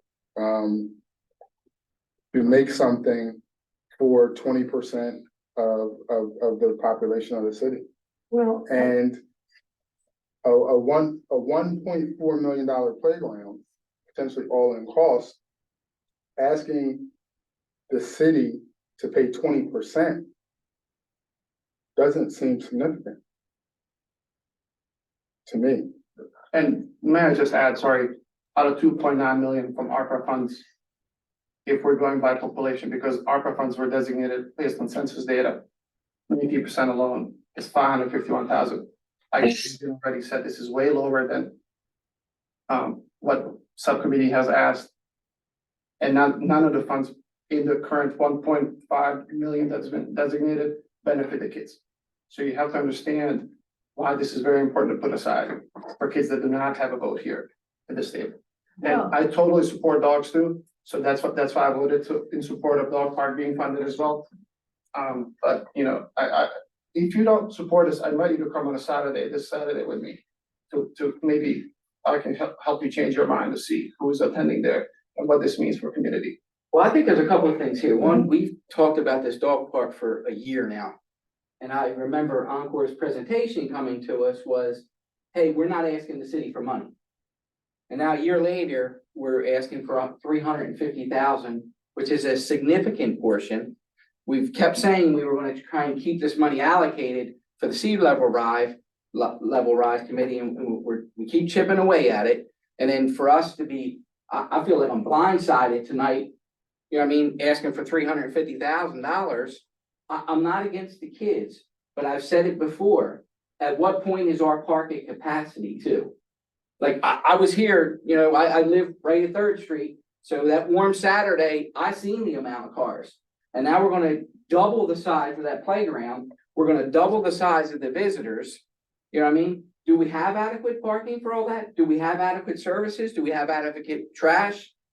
We don't even know if the bathrooms are gonna be open.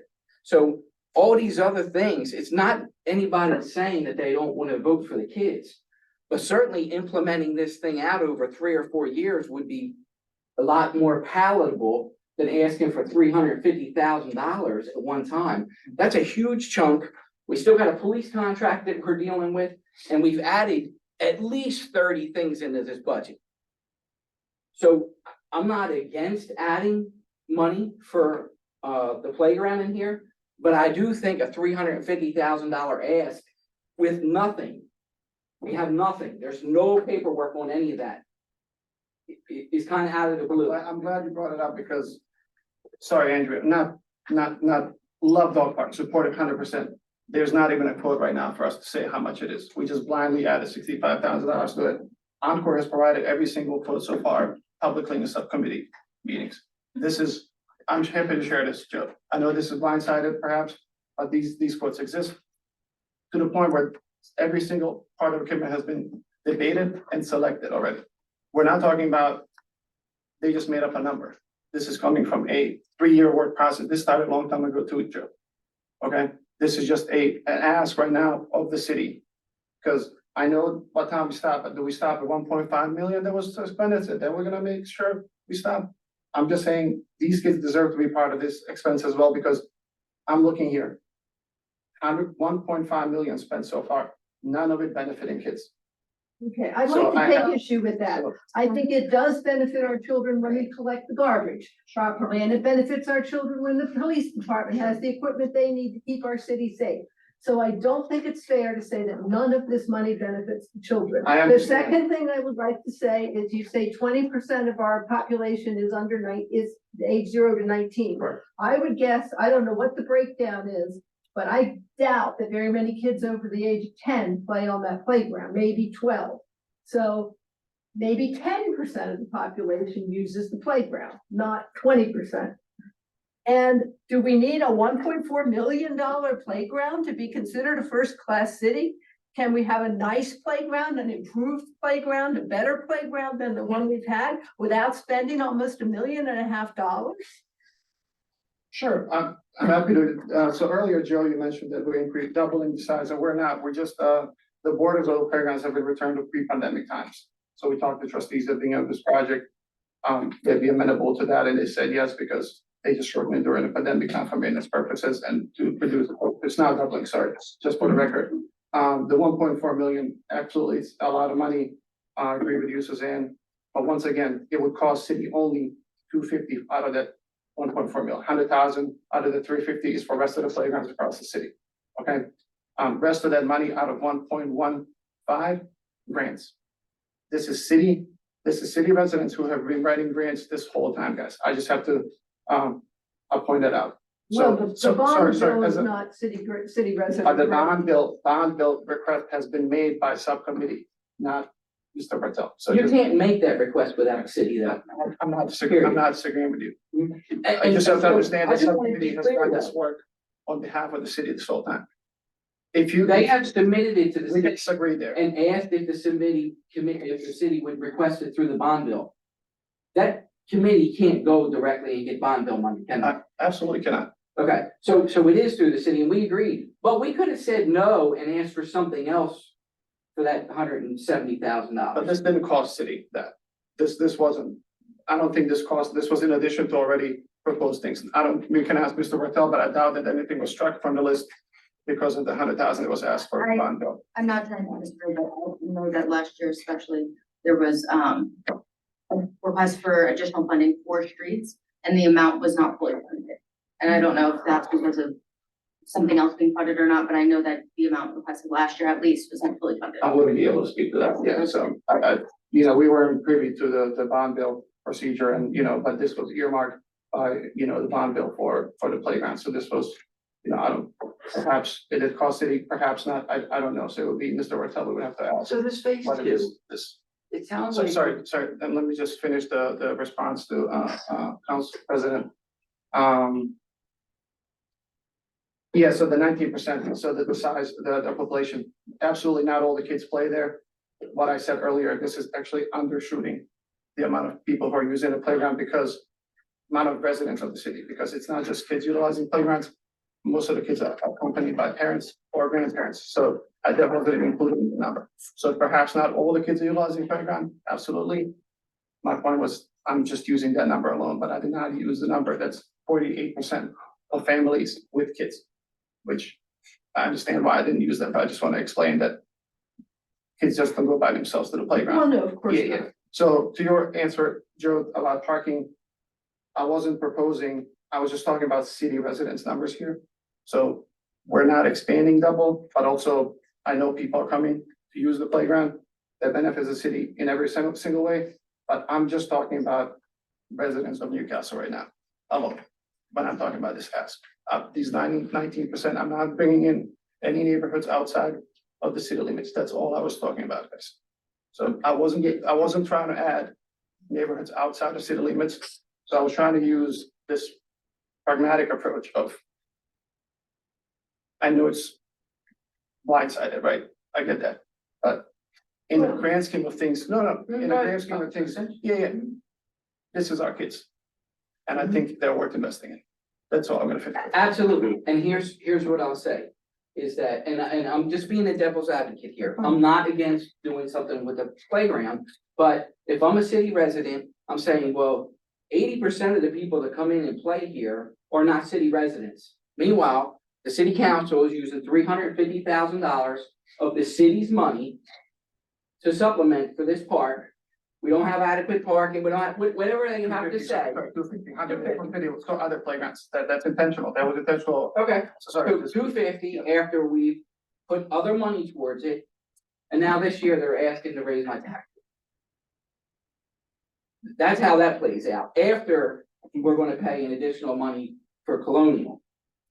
So, and listen, I may not be here next year, so it's, everybody else is gonna have to deal with it, but. You know what I mean? That's what it's gonna look like. We're gonna spend $1.5 million on a playground, no matter who spent it. The But, taxpayers are gonna say, yeah, we got $1.5 million playground, and now they're gonna raise our taxes. But we should be proud that 1.2 million out of that playground did not come out of taxpayer money. Of the city. City did not use the tax, ARPA funds, general funds. We use volunteers to help write some grants. We use city staff to help us submit bond bills and or PT grant. Just wanna state that because yes, one point we should be proud that we were able to come up with a bill of $250,000 out of the 1.4 million. I think that's a success story, if you ask me. Well, there were many people in town who said, we don't think we need a new playground, and why do we want people coming in from out of town crowding our streets, crowding our parking lots? And this would only give them ammunition if that's what comes. And I agree with you. I walk by that playground regularly. The kids love it. And I love seeing them there. It's great to have a nice playground. But to use a metaphor, does it have to be solid gold? Does it have to be diamond encrusted? So that's the situation. It seems like phase two is the Taj Mahal. And it's like, can we get the biggest complaint that I get, I've had multiple people complain about the park. And the complaint is, there's no slides. That's part of the phase two. And Part of this structure. I understand that, but do we have to have the Taj Mahal as phase two? Slides. Can it be Can we simpler? do a 1B to get in some slides as a temporary situation and maybe raise more funds for the next phase? But that's the biggest issue that I've been hearing, is that there's no slides.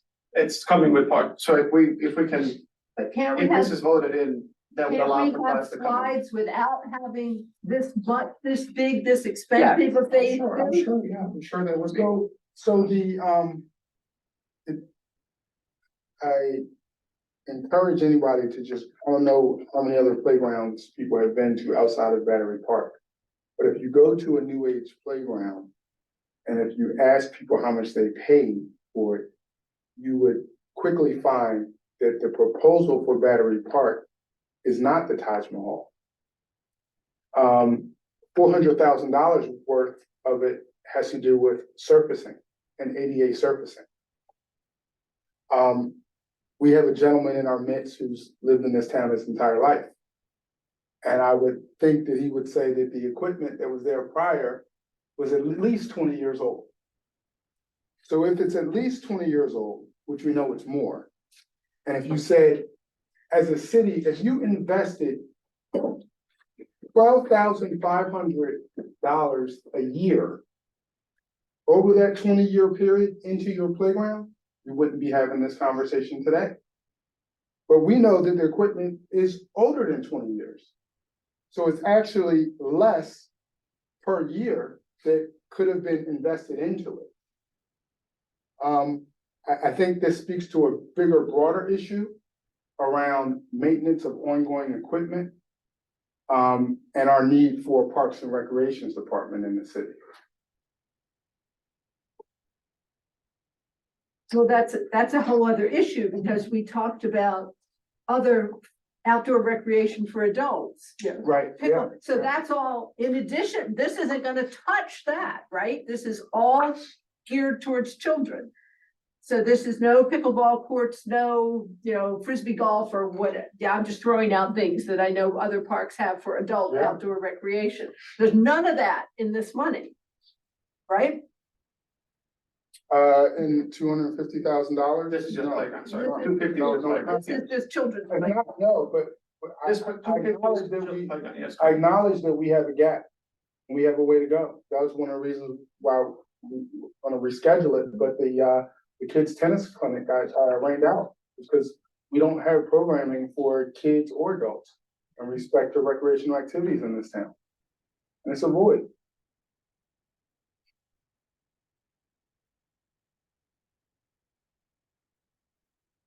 So I think the one point you make about us not doing the playground or the city not doing the playground, I mean, we could also say that, yeah, we've neglected the roads for 20 years too.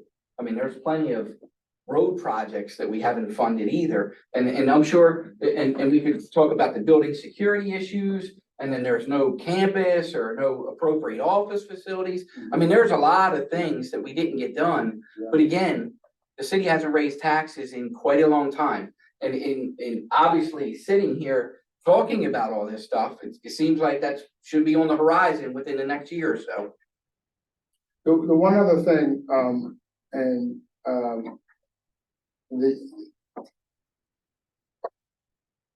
the initiative of creating annualized reports to city council will hopefully remediate Joe and or maybe others, your thoughts or feelings like, hey, I didn't know about this, right? But respectfully, what I also would say is that the playground subcommittee has been meeting monthly. monthly in this room for maybe almost 2 years. And they have minutes, the sessions are recorded, and a lot of these conversations in respect to equipment and space have all been discussed. That is just the reality of it. I'm not gonna make every subcommittee meeting, No, I and I'm understand not that. gonna make every committee meeting. No, I understand that. And frankly, That's hold on a why I second, want I'm the taking annual offense to report. this, Brian. Oh, And I agree with the annual reports, but the fact is I heard nothing about this 350,000 until about 15 minutes ago, Okay, no matter who it's from. I don't get Encore's reports to my email. I don't get their minutes to my email. So I have no idea. I don't know when their meetings are. And so I'm not lying when I said I didn't know about this. Just because somebody talked about it doesn't mean I was privy to it. I mean, Can does we just- Encore can we just- send the can we minutes to all the separate- council can we people? Hold on a separate- second, hold on a second. No. Let me answer my question. I'm a first nonprofit. Let me, Subcommittee is a public body. They're not the same. does anybody get minutes from Encore here? Or the subcommittee or anybody else? Subcommittee is posted online. Does anybody here get them? Well, I'm part of it, so yes, Okay. but, no, I hear you, Joe, we don't get them, but we don't get them for the sea level rise or others, and I think there's a gap. And that's one of the ways in which I want the annual reports. So you're- I don't mean to make you frustrated, by anything I said, please blame it on my head and not my heart. And I agreed with the reports. I'm 100%. Okay. But like I said, I'm not lying when I said I feel like I was blindsided asking for a $350,000 request. And we can talk about the dog park all we want. We've talked about the dog park for a year and a half now. Before you three were in council, Russ was Way working on the before dog me. park. And so, and we all talked about adding the 60,000 at the last meeting. So it wasn't a shock to me that we were moving 60,000 at the last meeting. But when somebody comes and says, hey, I wanna, let me throw in 350,000. We already had one of these meetings and nobody mentioned anything about adding in here for the playground. I'm happy to respond to that. Go ahead. That's fair. That's why I was shocked last time when we were talking about it. I raised the question about dog park because I didn't think we were discussing ARPA in that meeting. So that was shock to me too. So that's why I'm bringing it up tonight. I'm happy to, in addition, to provide the equipment that's planned for phase 2. And pricing with it as well. I know nobody's attending or watching the meetings, nor do I expect, I don't watch any subcommittee either, or committees, honestly, and, until, it comes in front of us in the council, so I'm happy to ask subcommittee chair to share these quotes for you guys, so you guys know what this would look like, I guess. So can I before the just make a couple comments? So separate from the actual ask for funds here, there are some things administratively and procedurally that need to improve, I think. And, Councilman Mataway has asked for the annual reports. I think that's great. I think maybe there needs to be better communication across the board. So if a specific committee has a request, we need to determine, the specific process of how they're gonna ask for that request, who they're going to, is it coming to council, is council approving it? I mean, for a matter at the park, if equipment's being installed, that's council park, a city park, council would need to be privy to that. So I think there are some procedural things that will help this communication and these types of things. So I just wanted to make note of that. In terms of the actual amount, we don't have to decide on that today. You can look at other options. But that's up to everyone at this table. But we do need to evaluate how we're gonna. Yeah, I mean, the way communication worked out, like why my committee request is at the, I don't know which subcommittee meeting, we were talking about now coming to council officially with an ask, and I volunteered to bring it up to the council. So that's as simple as that, honestly. Sorry for not presenting any documents before. I did email council president earlier today and city administrator that I'll be making this request today, but I did not provide anything in addition to that, to that email or this meeting. So I'm happy to provide the equipment. Once again, this is way, the intermittent meeting minutes, the ask was way higher, 400 to 450, I believe, which I lowered. And that ask was only for the playground and Battery Park, which I also changed to include citywide playgrounds as well in that ask. That's just my principle. as the train goes by, why didn't phase one have the proper round that need to be put in place? Yeah, so what we discussed at that time, you know, what was the best, and at the time, we were advised that the mulch was the best waterproof option, surfacing, and that's why we went with that, but then just recently, we had visit from the Colonial School District. I don't know if it's special ed director or principal school, for John Leach, who advised that this shouldn't be mulch, should be. Excuse me, other surfacing. But once again, that's not coming out of this money anyways. This is separate request. But it wouldn't be covered by this ask. What did you say, Jeff? I didn't hear that. No, I was saying it's a poured in place rubberized surfacing. Yeah, but that's the reason why we went mulch at the time. And would Because we were, have been less expensive if it had been put down before any of the new equipment came in? It's having to work around the existing equipment, making it more expensive to install. I don't know. Because Assuming yes. I the mean, answer to that no, question is the yes. committee has done a great deal of work, and I'm not denying any of that, but it seems to me that they're doing it piecemeal. They're not looking at the big picture first and then dividing it into parts. They just look at this part, and then they look at this part, and if this part's not compatible with this part, then we have to fix that. And I would like to see more broad scale planning before we get into the details of what kind of equipment to put up. Well, And I understand there were some issues even with the installation of what's there, because oh, we want it this way, but then, oh, that's not gonna work, so it has to be that way, and then things had to be taken up and put back, and that's not an efficient way to do business, and I know you're all amateurs at this, and I appreciate that. And just as a but, side. sorry, can I add to that? I'm sorry, but I won't put subcommittee under the bus because they were pre-planning meetings with city administrator and public works. So I think this was just missed by everybody. I can't just say that this was Okay, subcommittee, there was, So the sorry. rubberized surface costs I know, sorry. $400,000. So there's not $400,000 worth of equipment there right now, so we would just have nothing. Like we would still have the same equipment that we've had for over 30 years. And to that point about the larger vision, we actually thought about everything being phase one. But then we learned that we can't really ask more in a bond bill than 100,000. So then we reselected all the equipment we initially thought being okay. the playground into phase one, so we can get the most buck for our, request. And then both everything else is phase two. That's to answer your question there. So, well, yeah, but if we came to you with 1.4 million, we can't even get 250 right now. And so to talk about vision, right? Like, And there's no way we would have gotten grand amount of money in that amount to do it all. So those are the conversations that, happened, why it got split into each vision, I'd but like to also, one of the things that you said, that bringing new people into town to go to the playground benefits the whole city. I have to take a bit of an issue. I don't know, the whole city, but yeah. It's the businesses. If the people go into town and buy something to eat or shop in the stores or whatever, and that's a good thing. But the city does not make money from that. There's no. But not many things And- does benefit city, like if revenue, or something, right? I mean, if we improve the general amenities in the city, we indirectly improve property values, and I understand all of that. But it's hard to point to people who say, why are you spending my tax dollars on this playground? I don't have any kids, I don't have any grandkids, I'd rather see the street fixed in front of my house. And you say, well, it benefits the city, and they wanna know how. And it's difficult to come with a specific, okay, that people come in and they spend money, but I didn't agree with the prior council president on much, but I did agree with him when he said this. We have no business tax, we have no drink tax, we have no lodging tax.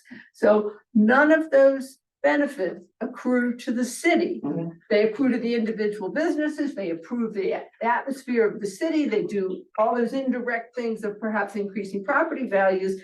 But that's a hard thing for people who aren't directly impacted by it to grasp. And that's kind of what makes this a hard sell. I know, but like I can go down this list of already approved things that would have same argument, but so I think Well, what you already mentioned is the reasons why this is helpful, improves the values of the community, helps the businesses who are taxpayers in the community, right? The families are having outlet to go in and, spend the afternoon or the weekend with the kids. So, but you know, I don't think that's necessary to explain that. I mean, I really invite you, I'll provide you guys equipment after this meeting that was selected. I invite you to come this weekend to see this in action. Sorry. So it's not a Councilperson budget Sally, question, but the footprint. I'm understanding the footprint's a little bit larger than what was expected. And Playground, yes, same borders as before, so with the new equipment going in, is it the same borders? same borders, yeah. This is There- fitting within same There's borders. a big open space. So that, Okay, that so, open space was playground before, it's just, you know, this was, nothing changed in the footprint of the playground, yeah. okay, I Same think, as pre-pandemic. I think the shape was adjusted slightly, but the overall, Square. how much square footage is roughly the same. Correct, yes, where the zip line is, it's narrow, used to be more wide, that area was moved over, excuse me, closer to the restrooms there. So it was yes. reconfigured, but it's not larger. Or This certainly was- not significantly larger. Yeah, we use Google Maps images and then historic minutes to kind of determine that area, and then whoever was architect used that to, you know, the So change. what's the bond bill request for this year? Yeah, that's not, I mean, for the park. Hold on one yeah, I second. don't know. Okay. I want to say 350, but I I thought 375. yeah, I don't know. I did not work on that. Sorry, give me a few minutes. Sure. My phone's really slow. And that request to go towards the surfacing, I Right, saw an email this morning, go to Senate report, from, subcommittee chair, asking for support, for surfacing now. I have no idea what ends up happening, you know, in the budget cycle for that. So is our bond bill request in already completely? No. Okay. Okay. No, I'm working on that. There's quite a few requests. And I think the surfacing is part of another grant too, so it isn't all bond bill, so there's, same thing with this. I don't even know if 250 would be utilized because. I'm not working, but yes, it's about 250, 275. 375, 350, right? I can remember 375, I'd like to see. But now here's another question. If you're requesting grant money from the Longwood Foundation or wherever, something outside of Newcastle, for the surfacing, and if you get that, if we get the bond bill for the surfacing, we have to give that money back, because we can't use it for something else. We can't just say, oh, well, we didn't need it for that, we're gonna use it for this. We can't. So the answer would be the person to ask, what's the 350, 375 plus the Longwood, let's say 100? Is that total or is it all? I mean, I understand the sort of scattershot, apply for lots of grants and see what you get.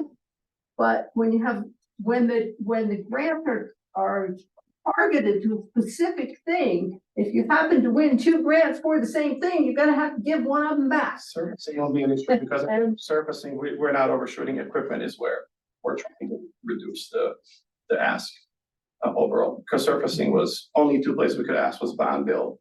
And I think one just nonprofit that was willing to fund that, but that's the only 2 spots. But I think them combined cover the total for, what did you say, Brian? Sorry, 400 or something like So, 400. I mean, if we're going to do this, and I know you're working on a resolution for next month to sort of Put aside money codify it, for flood. set aside, designate $1 million for flood resiliency and see what happens with that, and then if the other 300 or whatever's left, Would be dog park and this. the dog park and this and so on.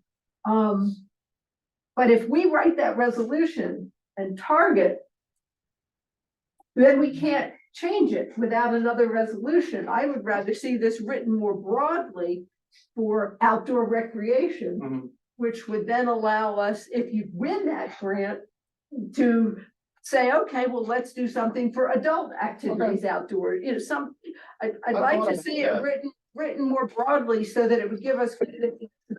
And I like that idea. I thought about it. The only reason I didn't present it this way is that I was like, I want to make sure that playground is, this phase 2 happens. So we're not waiting 3 years for this to be completed, right?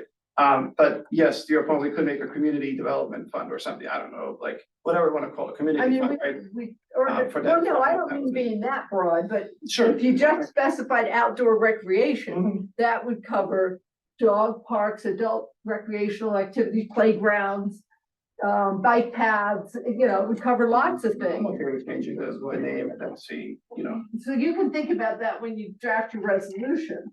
our resolution wouldn't cover the it would leave out $400,000 already as it is. It would just go, the resolution is more about putting 1 million Okay, into aside. So we, have that money for a flood resiliency project that we're working on. I don't know if there's a, well, that's just it's, we don't have to make this decision tonight. We can't make any final decisions because we don't have the police contract issue resolved. So, if anybody I else, would like to make one. So, and I understand what you're doing about the other parks. But I do think that as much as you got going on now and the grants, I mean, are we really gonna be able to evaluate all the other parks and implement a plan for all them this year anyway? So that extra 100,000, you know what I mean? it's probably sitting in there for another year or two, is in my opinion. But perhaps we can chip aside 25 or 30,000, whatever is identified by Antonina that she brings up to the subcommittee for the more immediate, replacement or addition. I don't know what they identified honestly, but I know HIPAA was broken at the Dobbinsville. We just removed it, So that's one of the, I have no idea, right? So, but yes, I think the 100,000 was just for me my idea was to earmark it so that we're using the ARPA funds for other communities as well, not just to benefit. I absolutely agree. We have to spread it around. Now, I know there's been the problem of very wisely, the playground committee doesn't want to say, well, we're gonna do this in the Dobbinsville playground and this in the Van Dyke Village playground without input from the people who live there. And you've been trying to get people who live there to participate, haven't had any luck. Van Dyke, I think, has been the neighborhood that approached most recently, I think. I don't know where they are. But as last I knew, nobody had agreed that they hosted several individuals and nobody agreed to participate. I Okay, just want to confirm that the final request is 375. Thank you. Yeah. so, Yes, so how did that? So I don't know how much, that's why I was saying earlier, it was even thinking about that being part of the interest. To remove that to flood resiliency, because by the time this would come in and front of the council, probably we're looking at a year. ready to fix our playgrounds, okay, do you want to work with the committee on this? Is the answer, because we tried. But that's a whole different issues. In respect to ARPA, I think, hopefully this is a consensus item. And how we effectuate it is probably something that has to be kind of fleshed out. But I definitely support using some ARPA funds for road work projects, flood mitigation, throughout all neighborhoods. So that's Washington Park, Washington Square, Dobbinsville, the downtown area, Jacquet, Yeah. for all of them. I think we need to try to find a way, maybe it's through some outreach of trying to get little cohorts in those different areas to say, what are some areas that would make or benefit your quality of life better, and then deliver upon that. Because these are federal dollars and people need to see the federal dollars at work throughout the city. If you have additional specific ARPA requests, can you bring them to the next meeting, please? And they don't have to be fleshed out, this is an ongoing conversation, so. And also, we don't have to make the decisions about ARPA by a specific deadline. We do have to pass a budget before the end of June. So we spent at least an hour tonight on this, and I would like to see us get the budget taken care of, and then we can revisit the ARPA issue. With respect, I mean, last meeting was to me explained that this is part of general fund now. So, Well, and it is, but because we're budgeting based on routine income and routine expenses, the broad strokes of that budget do not include the details in this budget do not include the ARPA money. They include based on our projected routine revenues from taxes and fees and all those things. Is that correct? Correct, except the rollover of previously obligated ARPA. Yeah, funds. all the stuff that's, I understand all the 1.4 that's not spent. The ones that we've previously made decisions on, but what we're really discussing tonight is what's left, what we're gonna do with what's not been allocated. And that's what I'm saying, does not have to be decided as part of this budget. It's a separate, a separate issue, that money is just sitting there. And once we get our budget established for the routine income and expenses, then we can work out the rest of this. We don't have a deadline for the ARPA decision. We do have a deadline for the budget. And it is 9:35. So, do I hear a motion to adjourn? Second, Second. all in favor?